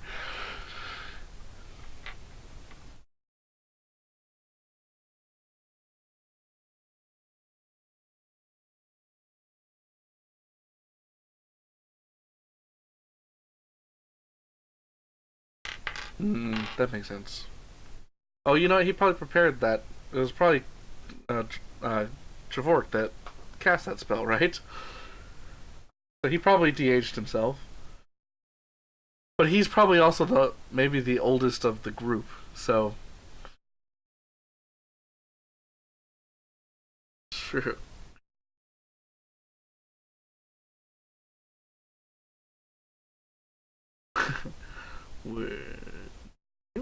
All right, which way are you going, David? All right. Uh, peak. Yep. Um,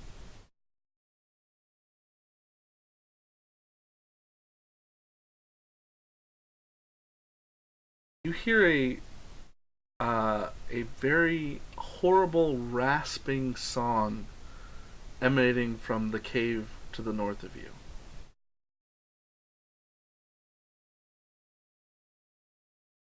It's you can tell it's trying to be melodic. There's no words to it, but it's really upsetting to you.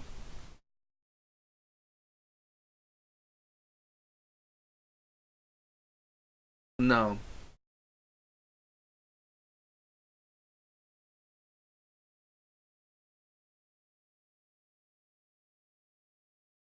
I mean, the song is the raspy noise that you're hearing. Give me a intelligence check.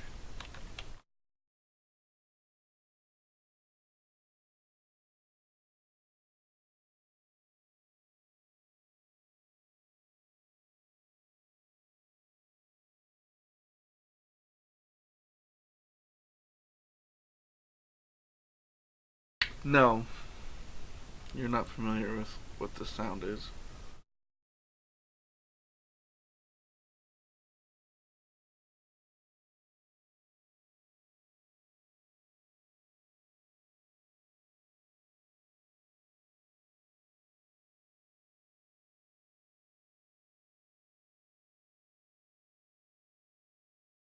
So you just stayed in the south.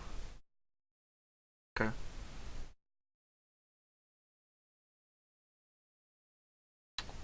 As you're crossing along to the south passage, Dragon, you do out of the corner of your eye across the way see someone hanging from a hook, connected to a chain to the ceiling.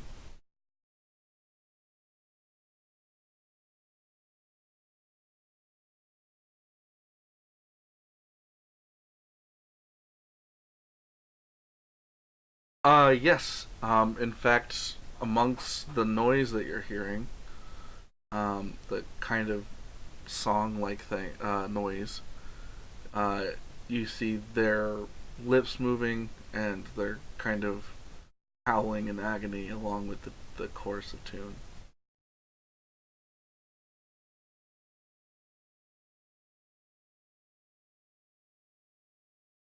Uh, this one is uh is a drow.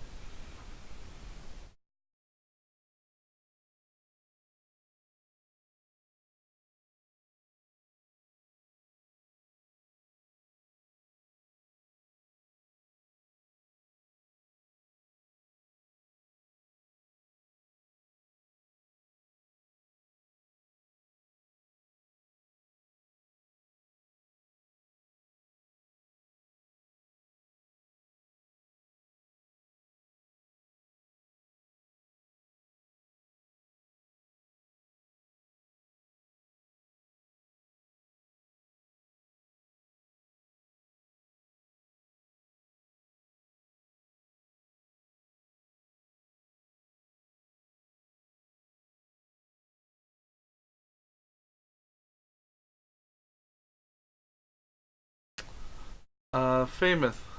You a chasm divides a chasm. Sorry, chasm divides subterranean passageway, which continues to the other side, 10 feet away. You see that fog obscures the chasm's depths.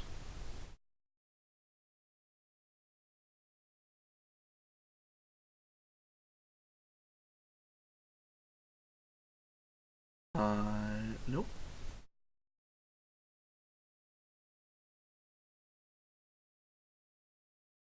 Continue north.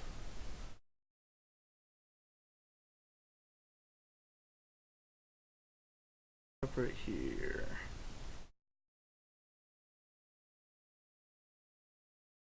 You just have just dwellings carved. The walls of this cavern have been torn asunder by some intense force. Ruins of several dwellings resemble gaps in the walls and piles of rubble. Scores of small humanoid corpses are scattered among these ruins.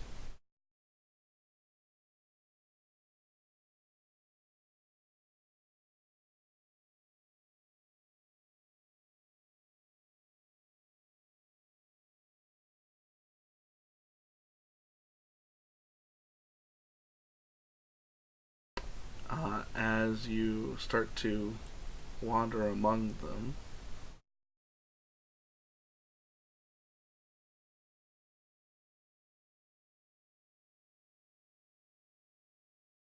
from the scattered remains, shadowy figures start to rise up from them. Or shadowy figures and all. Um, but they kind of moan and slowly kind of follow after you as you kind of escape to the south.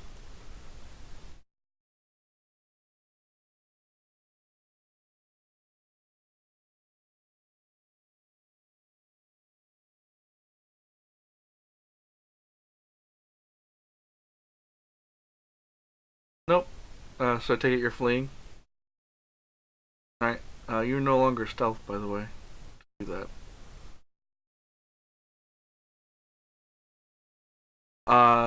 No, I think that's a feat. Oh, right. Yeah, you're good. I forgot you weren't running. Yeah.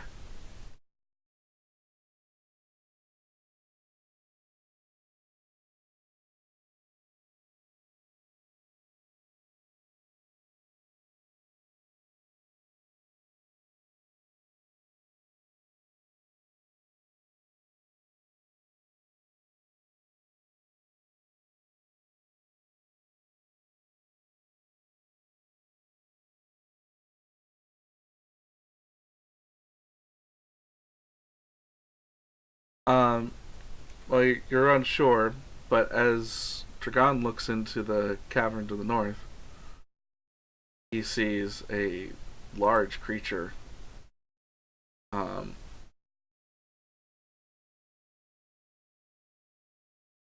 Uh.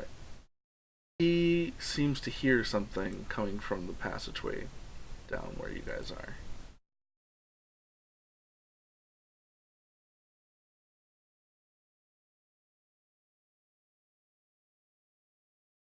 From behind him, a large span of wings opens up. He flies uh, southward toward the noise.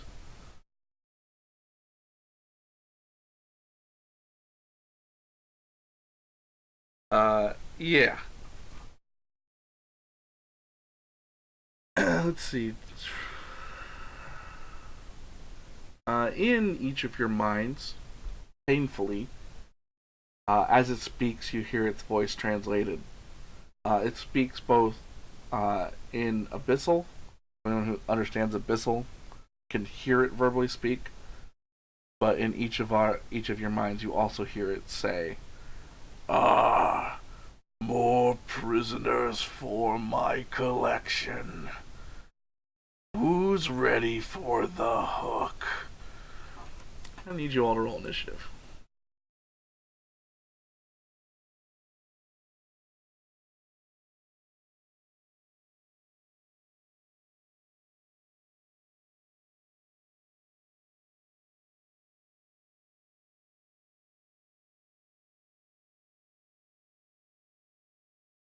That's okay. I fixed it.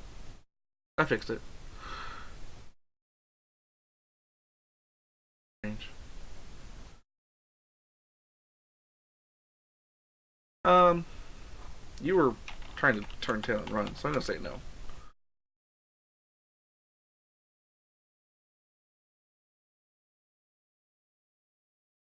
All right. Sense is 9.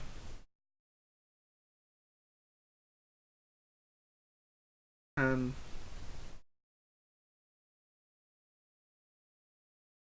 All right, Gunsaku.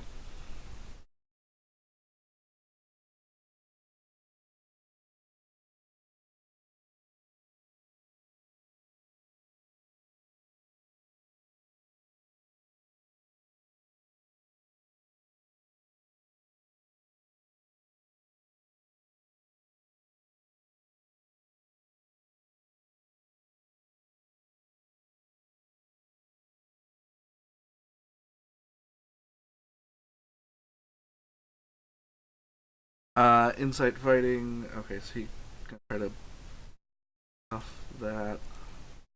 Perception that, yeah. Yeah, you don't have him understood yet. Your insight fails.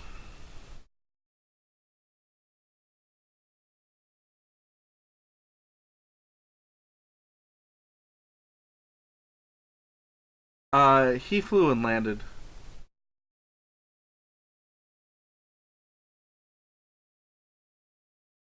Uh,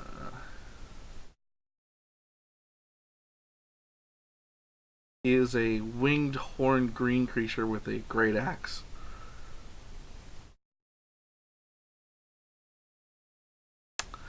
Wow.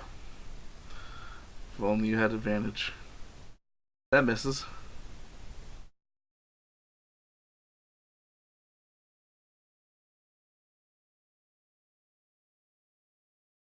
Insight, yep.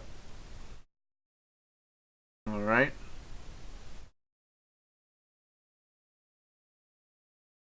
Gonna go.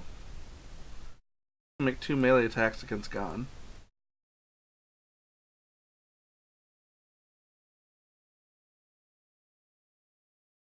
Gon does have armor now. Now it's not enough. 14 to hit. 21 to hit. Alright. You take 12 slashing damage. Make a constitution saving throw.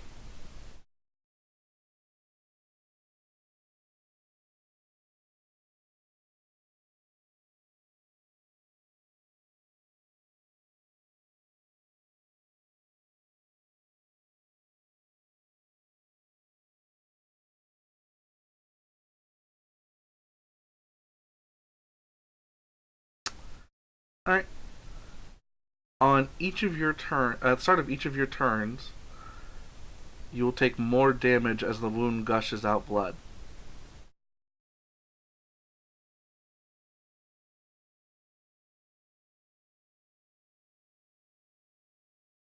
Uh, uh,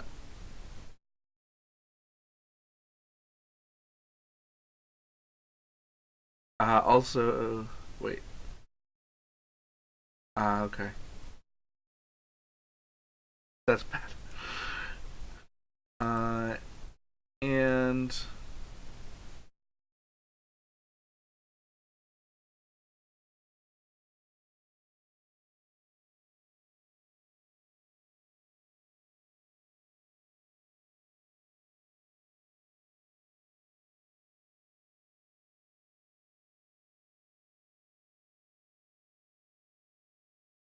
yeah, he'll stop there for now. We're gone.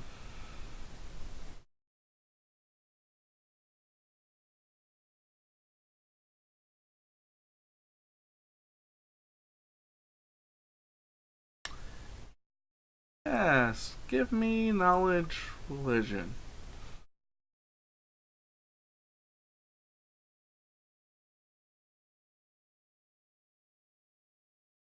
You know this to be a large fiend called a Nikaloth. Nikaloth. Nikaloth. Uh, yes. Nikaloth. Um, Nikaloths are known for being a particularly hardy type of fiend. Uh, Fiends are effectively demons. Uh, it has magic. Its claws have a like a magical bleeding effect, um, and they are fast afoot and even faster in the sky. They themselves are magical in weapon and are resistant to magical effects.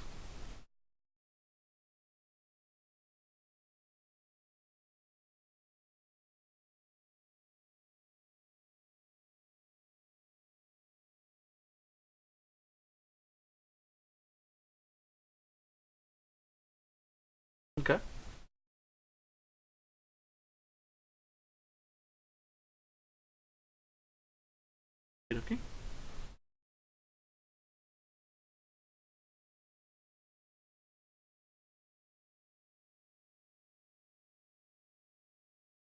What color mark would you like to put on it?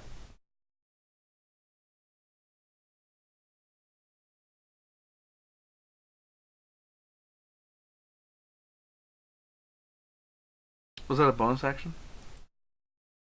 Cool.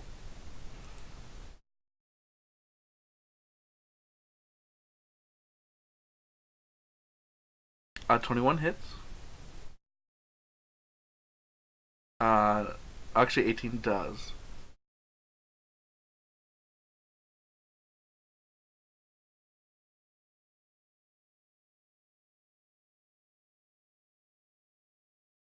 Uh,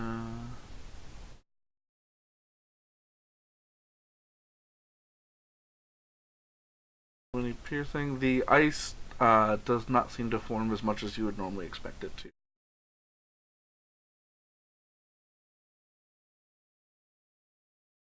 The ice effect, cold damage. Uh,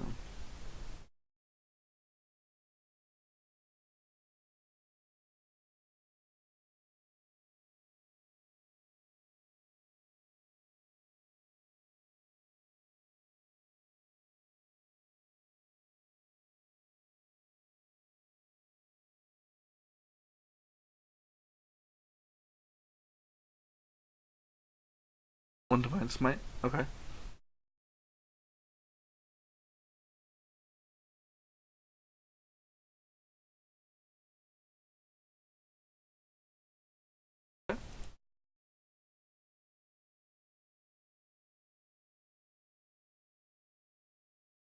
Nice.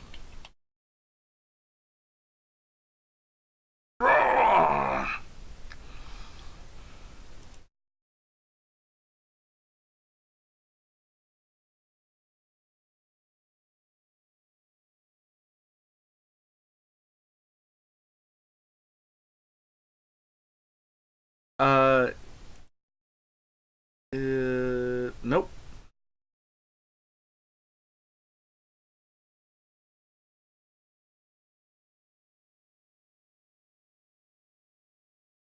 Okay.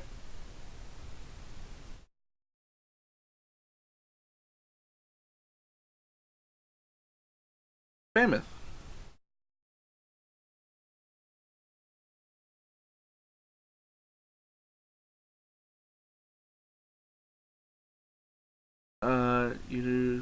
From my perspective on your site screen, you do not see them.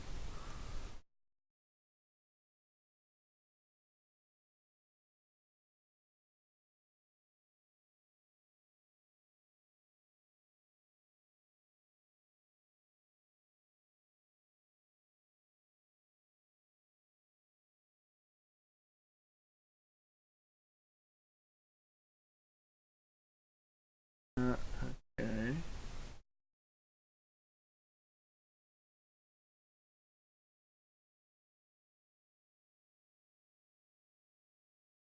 Okay. Uh, you've already used part of your turn to move, so you will need to ready an action in case something else happens. So you can't just hold your the rest of your action to some other time. So you need to.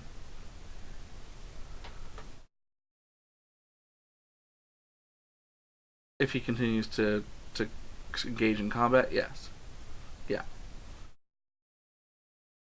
Um,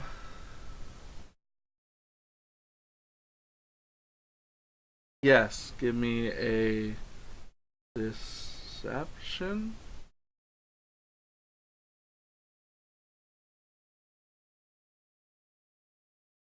You're telling the truth with a false authority. So I'm gonna challenge you on that one. So yeah, even so.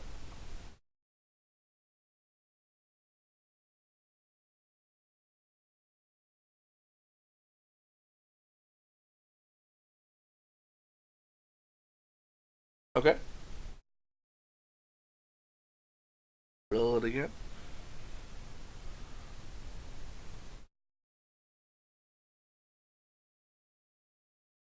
Uh, no, because you know the 26 before the result. The lucky you have to take whatever the second result would be.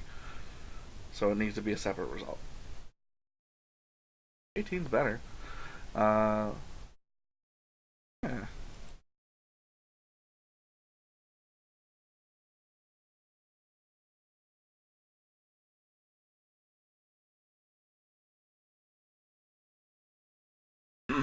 Can't I just take the runty one?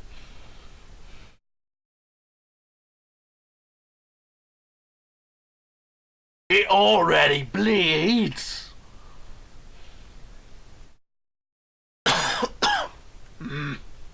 Pass this way again, and I'll cut all of you, even you, wind one. And it kind of stumps back to its little hold.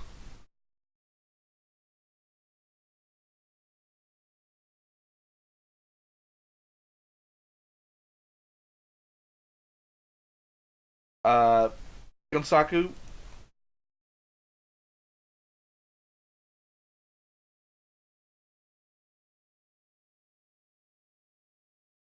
uh, take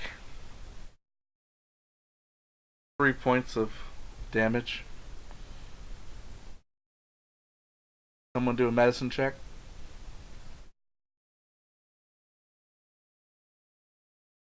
All right. You patch him up, like you cover, dress the wound, stuff it so that it doesn't continue to bleed. You stop the bleeding.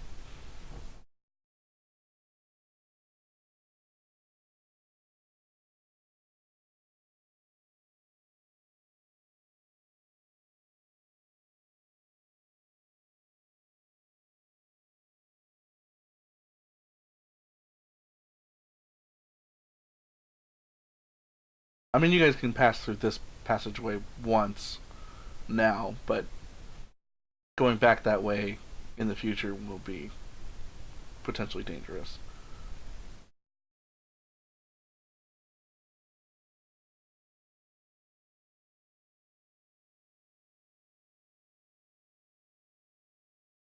As he was ready to wrestle you, weakling.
Well, towards specters.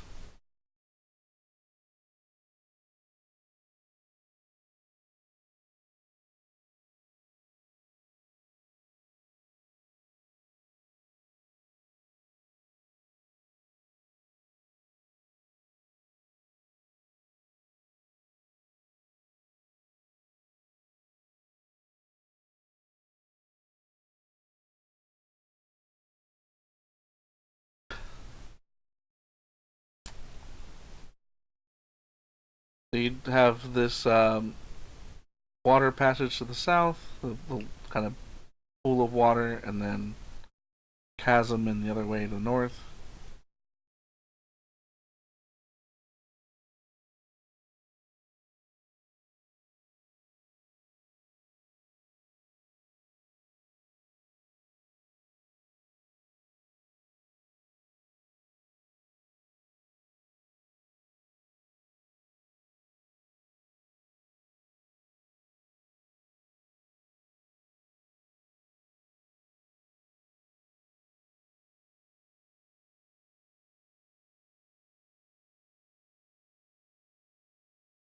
Drow or dark elves?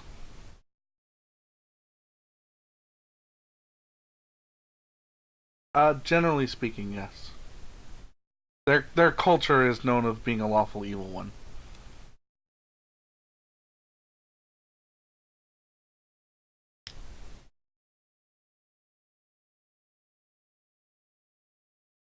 So you're gonna cross over.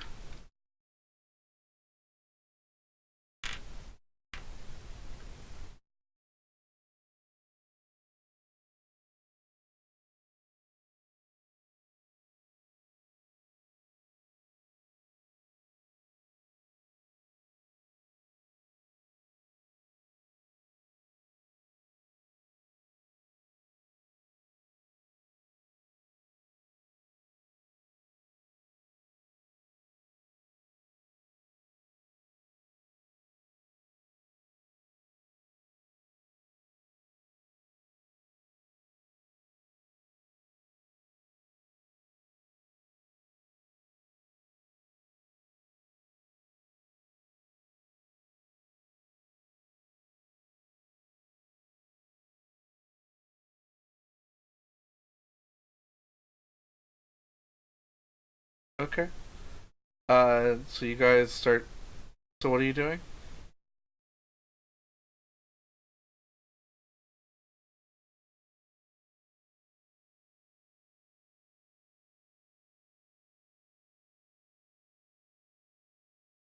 So like at this point, you mean?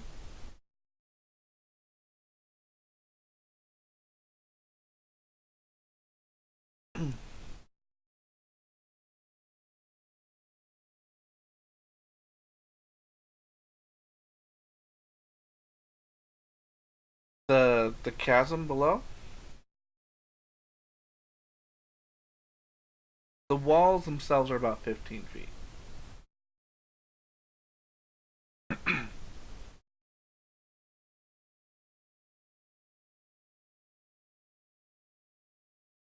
Uh, this chasm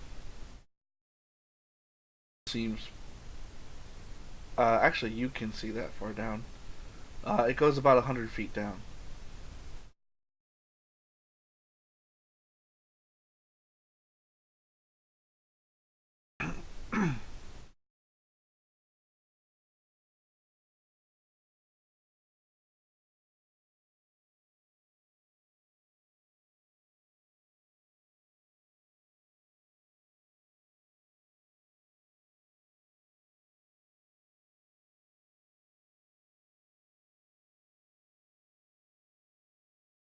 Yeah.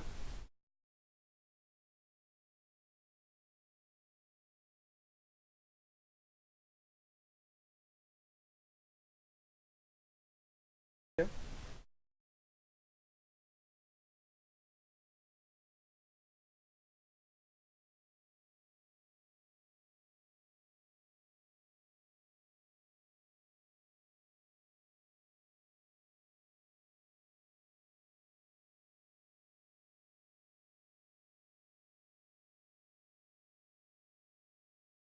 Okay. Um. Yeah, I'll say all your traversing has passed 20 minutes. You've been about 20 minutes total. Yeah, your flight has dissipated by this point. Um,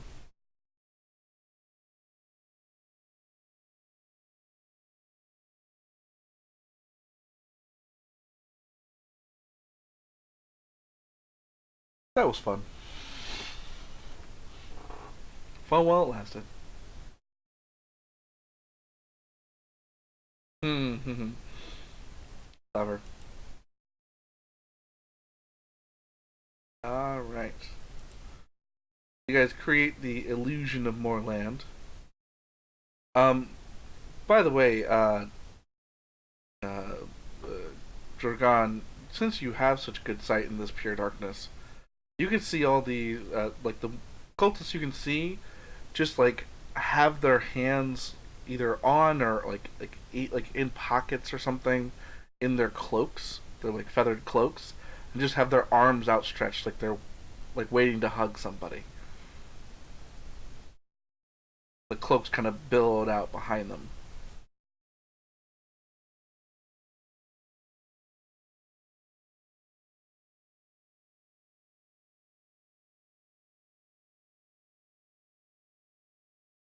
But they're just standing around.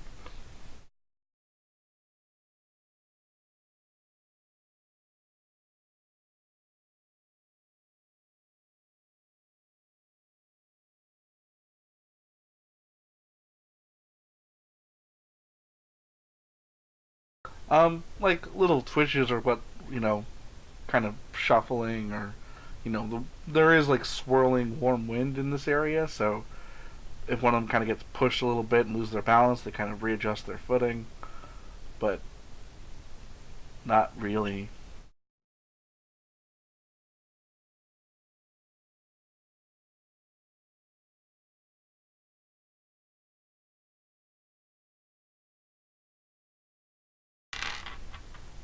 Yeah, you had a question, Famous?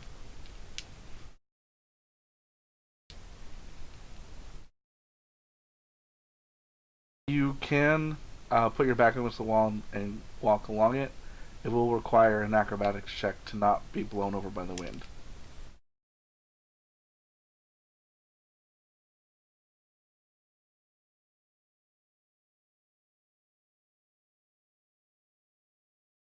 Okay. Yeah.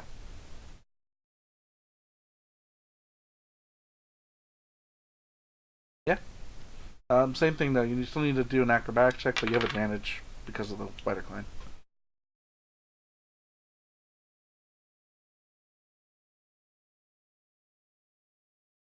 Okay. What's everybody else doing? Well, at least you have advantage. You're okay. You feel like you're about to be pulled off the wall, but good.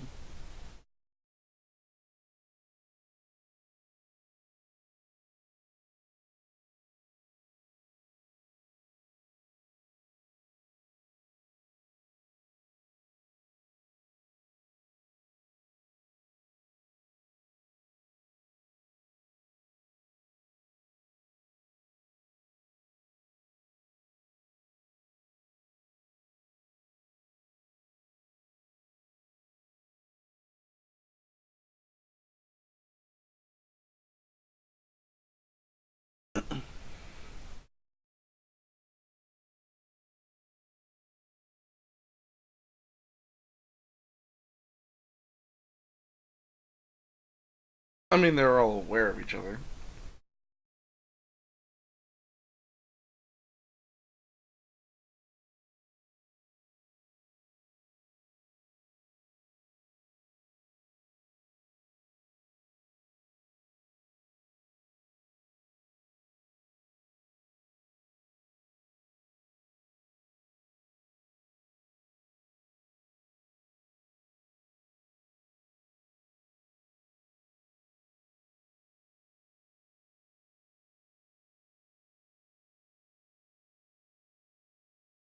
Hmm.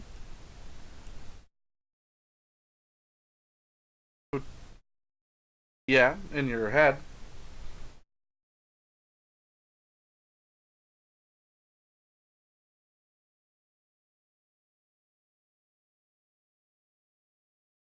Do you speak Abyssal?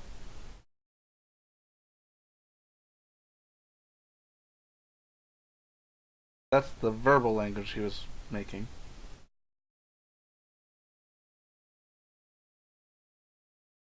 Okay.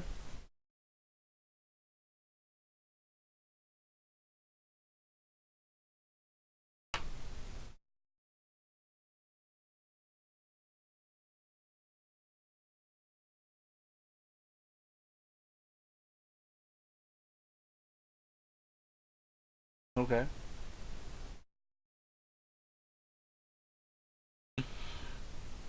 It hurts your soul, but give me a. I guess give me a performance check.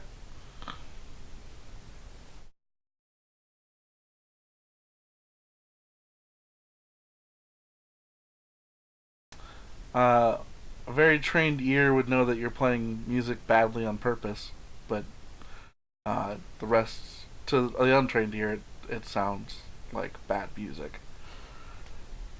Um,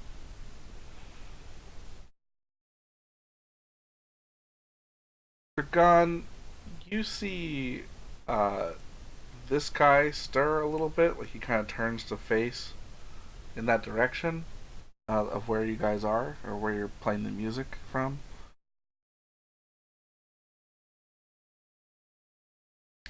But he doesn't seem to move from his position really. He just kind of turns around a little bit.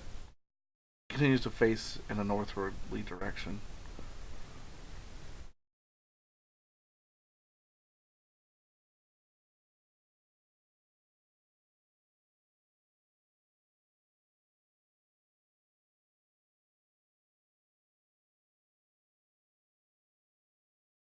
Okay.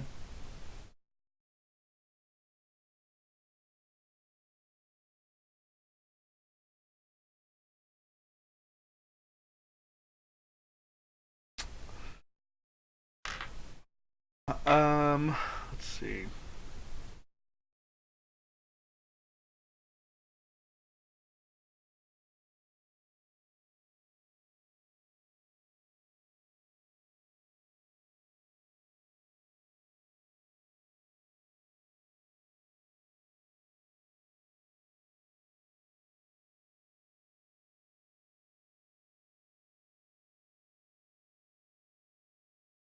Okay.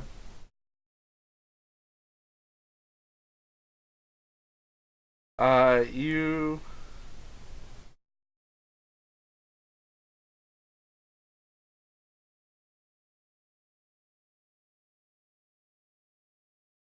you hear him. You see him kind of look in that direction along with a couple of the other, like another initiate, um, and they look unnerved, but try to stay focused on their tasks as best they can. They seem like a little distracted or like frightened, but not like they want to move away or toward it.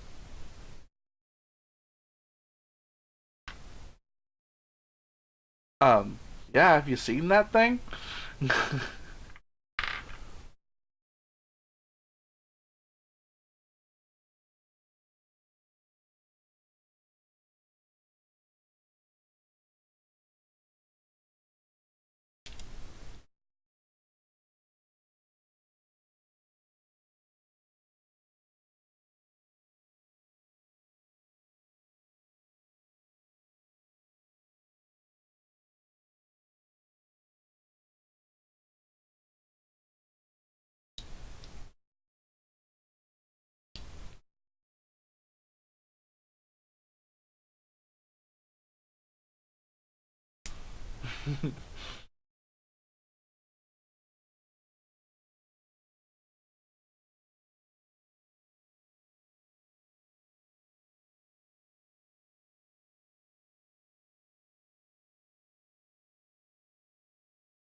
I mean, initiates into the cult of howling hatred are really um, they're broken down mentally into the cult. You've seen it happen a couple of times, or at least once with the obelisks. Um, so they're broken down to only really like do what is commanded of them and to like follow like orders from above and to follow the guidance of the wind, whatever that random chaotic thought might be. Yeah.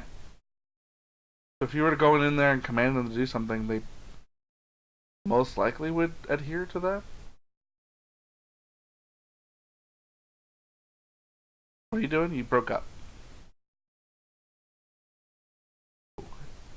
Okay, can you see them? All right. He's looking north with his arms outstretched in his cloak.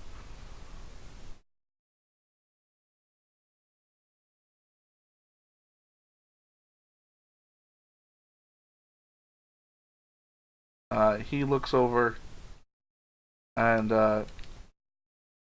looks at you, kind of peers at you through the darkness. What? I don't think he had a name. Come up with one. Skyweaver or whatever.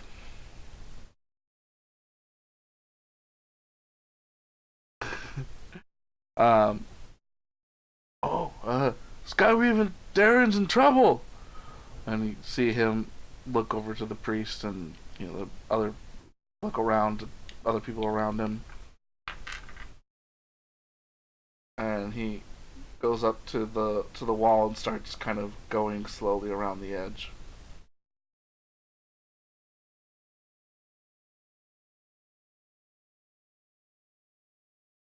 Okay.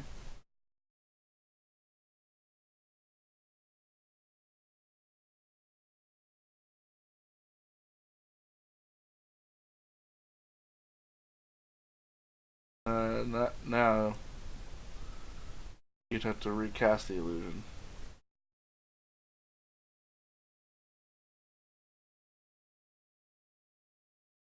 All right. Well, I'm gonna start making some checks for these guys. So give me a second.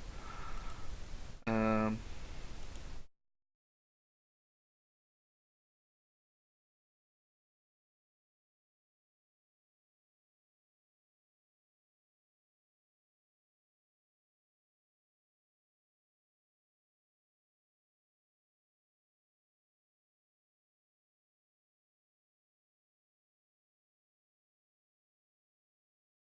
No. Uh. One of them falls in, dies. Uh.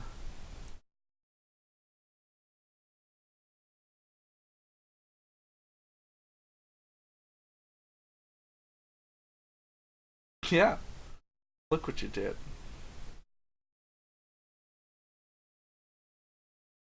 Uh. Another one walks onto your illusion and dies.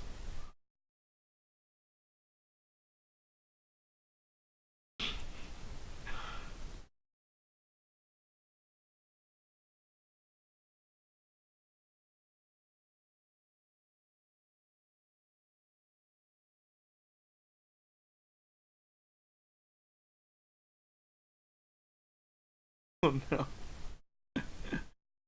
Uh.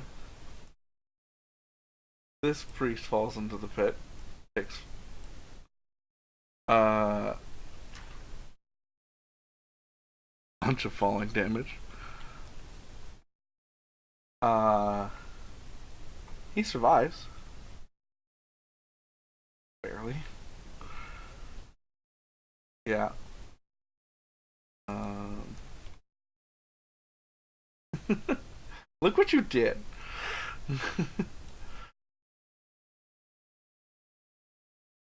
All right. One of them is just now rounding the edge.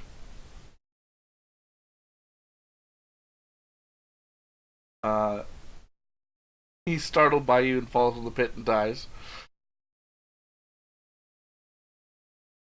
Yep.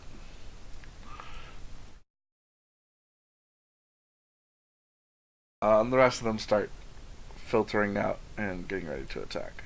Do you attack them as they come out? Okay. Yeah, I mean you get attack activities against each of them, so attack attack the one.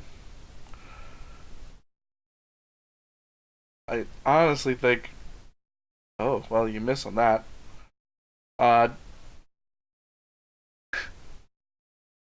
Uh, yeah, that hits.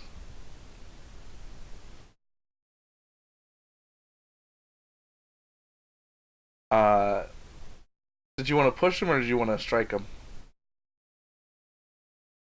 All right, you push him in, he dies.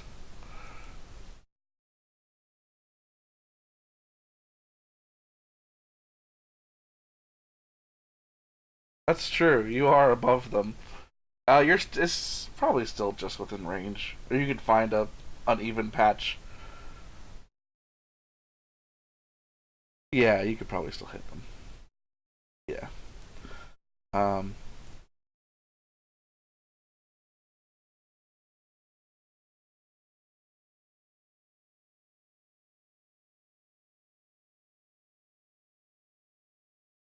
I mean, are you? What are you doing? Like these guys are just following the noise that Famous made.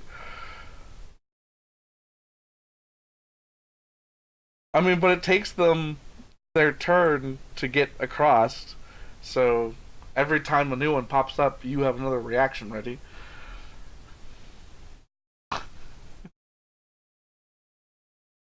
You hit him, he dies, and falls into the pit.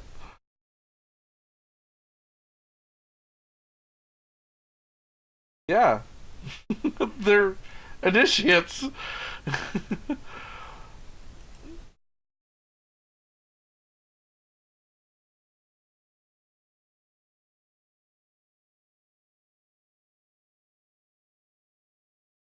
I mean, do you keep attacking them?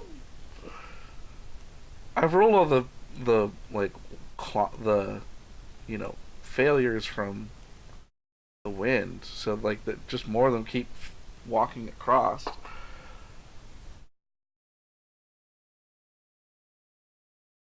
This guy starts to climb back up. Let's see if he makes it. Frank's not. Oh wow, he makes it up. Uh, this guy climbs up to the top from the pit,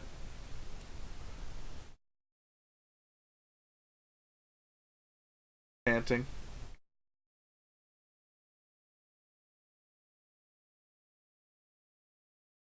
Oh, you know what? Gaseous forms.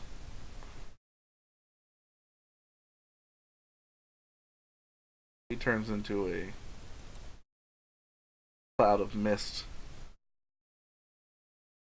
Can he move in the heavy winds that are down here? Doesn't seem like he's affected by it from gaseous forms and description anyway.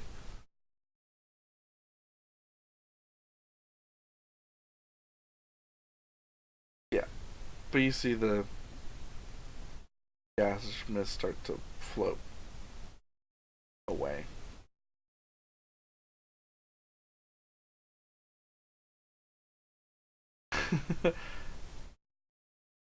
Another cultist walks up.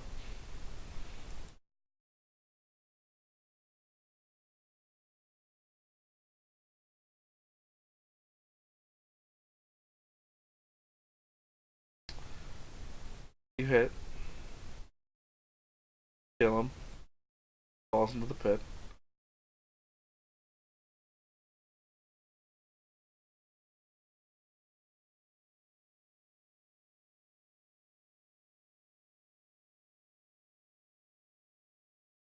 You could give them a sporting chance. You don't have to treat them this way. Another one steps up. Hit. Dead. Falls in the pit.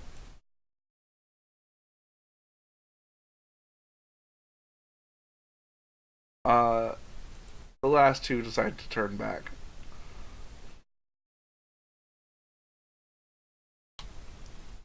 Flee. Okay. Roll attack.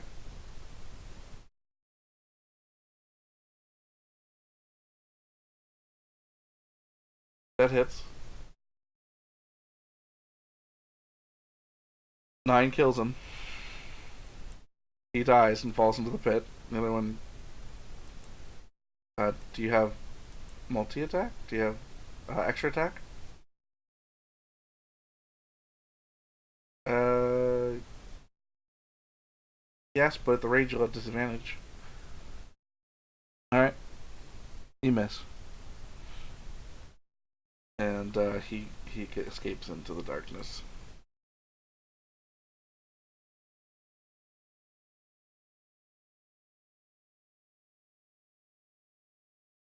I mean, do you see him? Oh yeah, you do. All right, go ahead. You miss.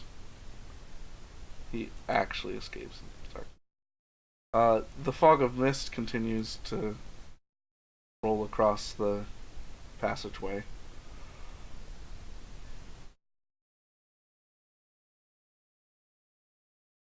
Uh,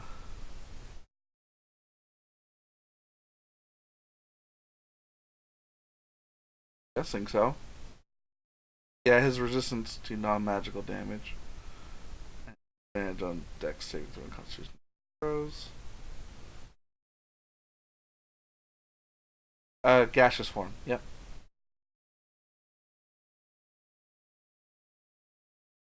Sure. 15 hits. That takes him out. His body reforms from the mist, falls into the pit, and dies.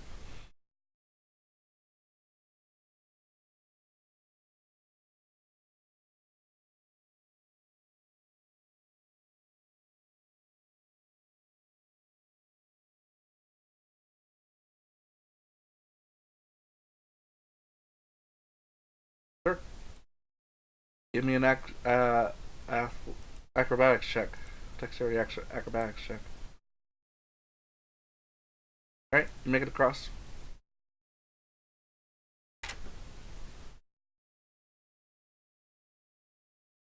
Yeah, anyone who's. Oh, you have advantage on it, but yes, you still need to do it if you're crossing the chasm.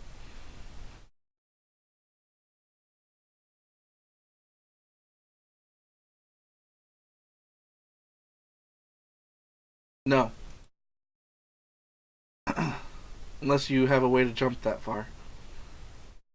But athletics jumps don't get you that far. Unless you have magic.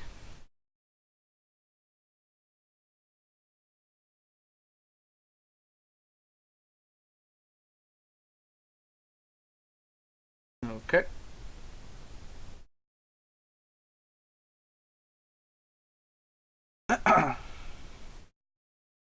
Alright. 16 gets you across. You're good.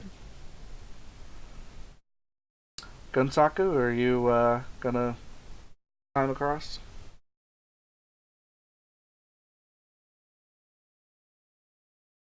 What does the signal look like?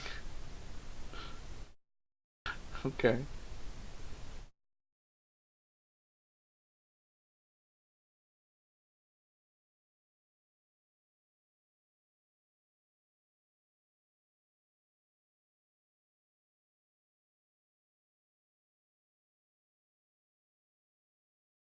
Alright.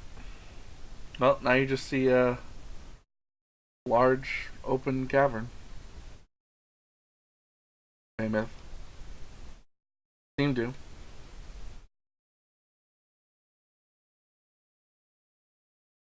Yeah.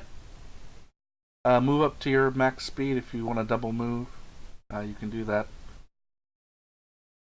But know that if you do that, you won't get an action as soon as you see anything. You have a 60-foot flight. Oh no, you don't have flight, so you still have to run.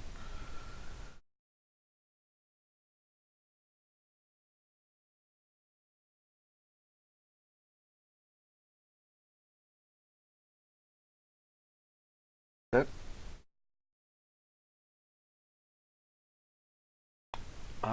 Yep. Once you start moving, though, you hear attackers! Attackers!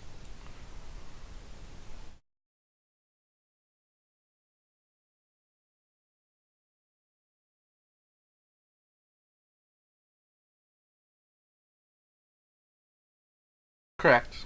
He didn't see you. You see two humans. I think they're humans. Hold on. Uh,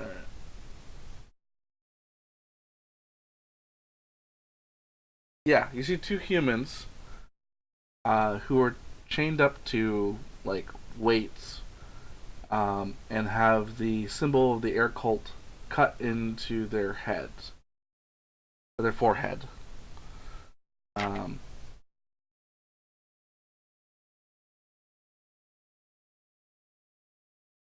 but they are otherwise wearing simple garbs or clothes that are ragged.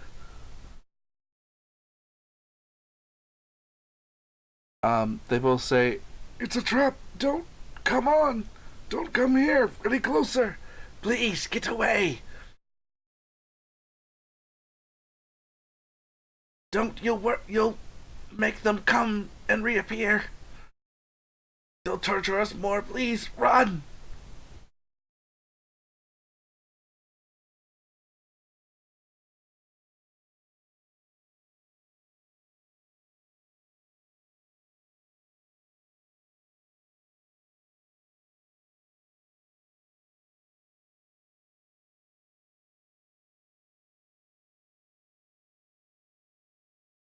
Okay.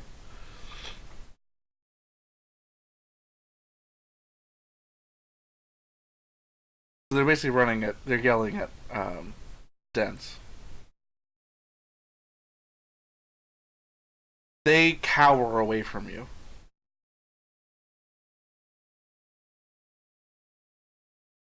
Yeah.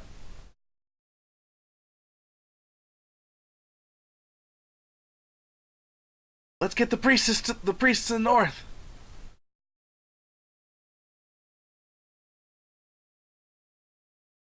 All right. Oh, you guys.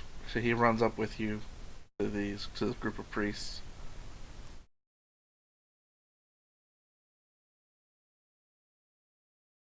You can certainly try. But they like say, "No, please don't. It's don't come closer. They're just gonna attack you and kill you. Please." He kind of like darts his head around, like looks above, looks behind him, looks at you. Like it's not worth it. Just go away.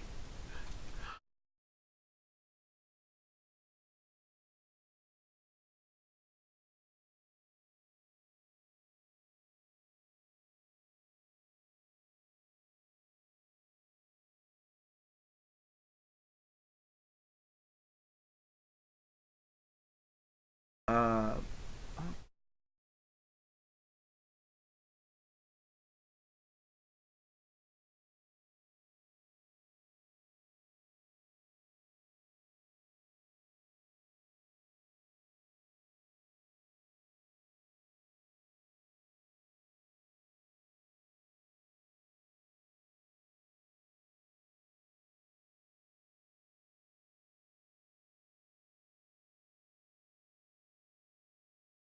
okay, weird. Uh, he says the the ape demons just run. The ape demons.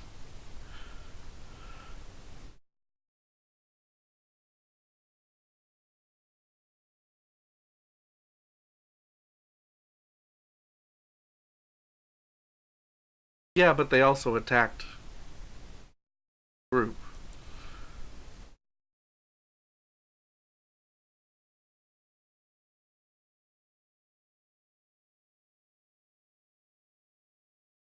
Yeah, and he said attackers from the south. And uh, you hear two loud thuds. Um, basically between where you guys are, between the Famous and the other two.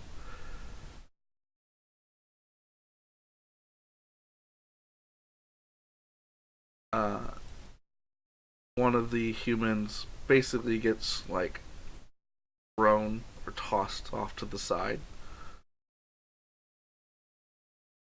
as uh, something steps up right to Dents. Well, something sounds like it's stepping up to Dents and hits him and appears. Correct.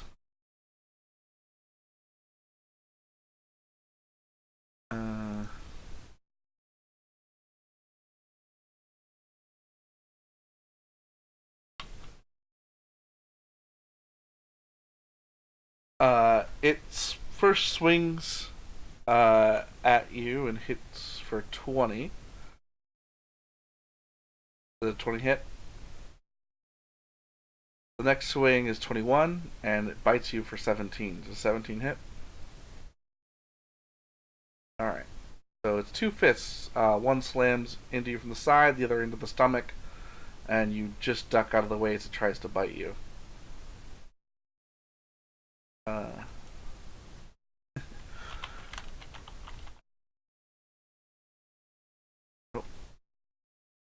that was.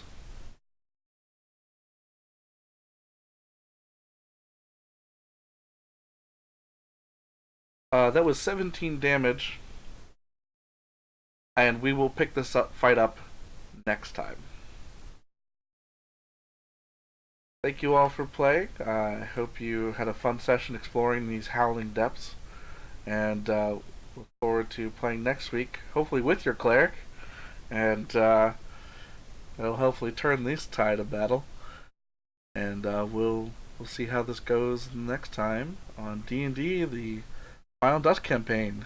Bye, everybody.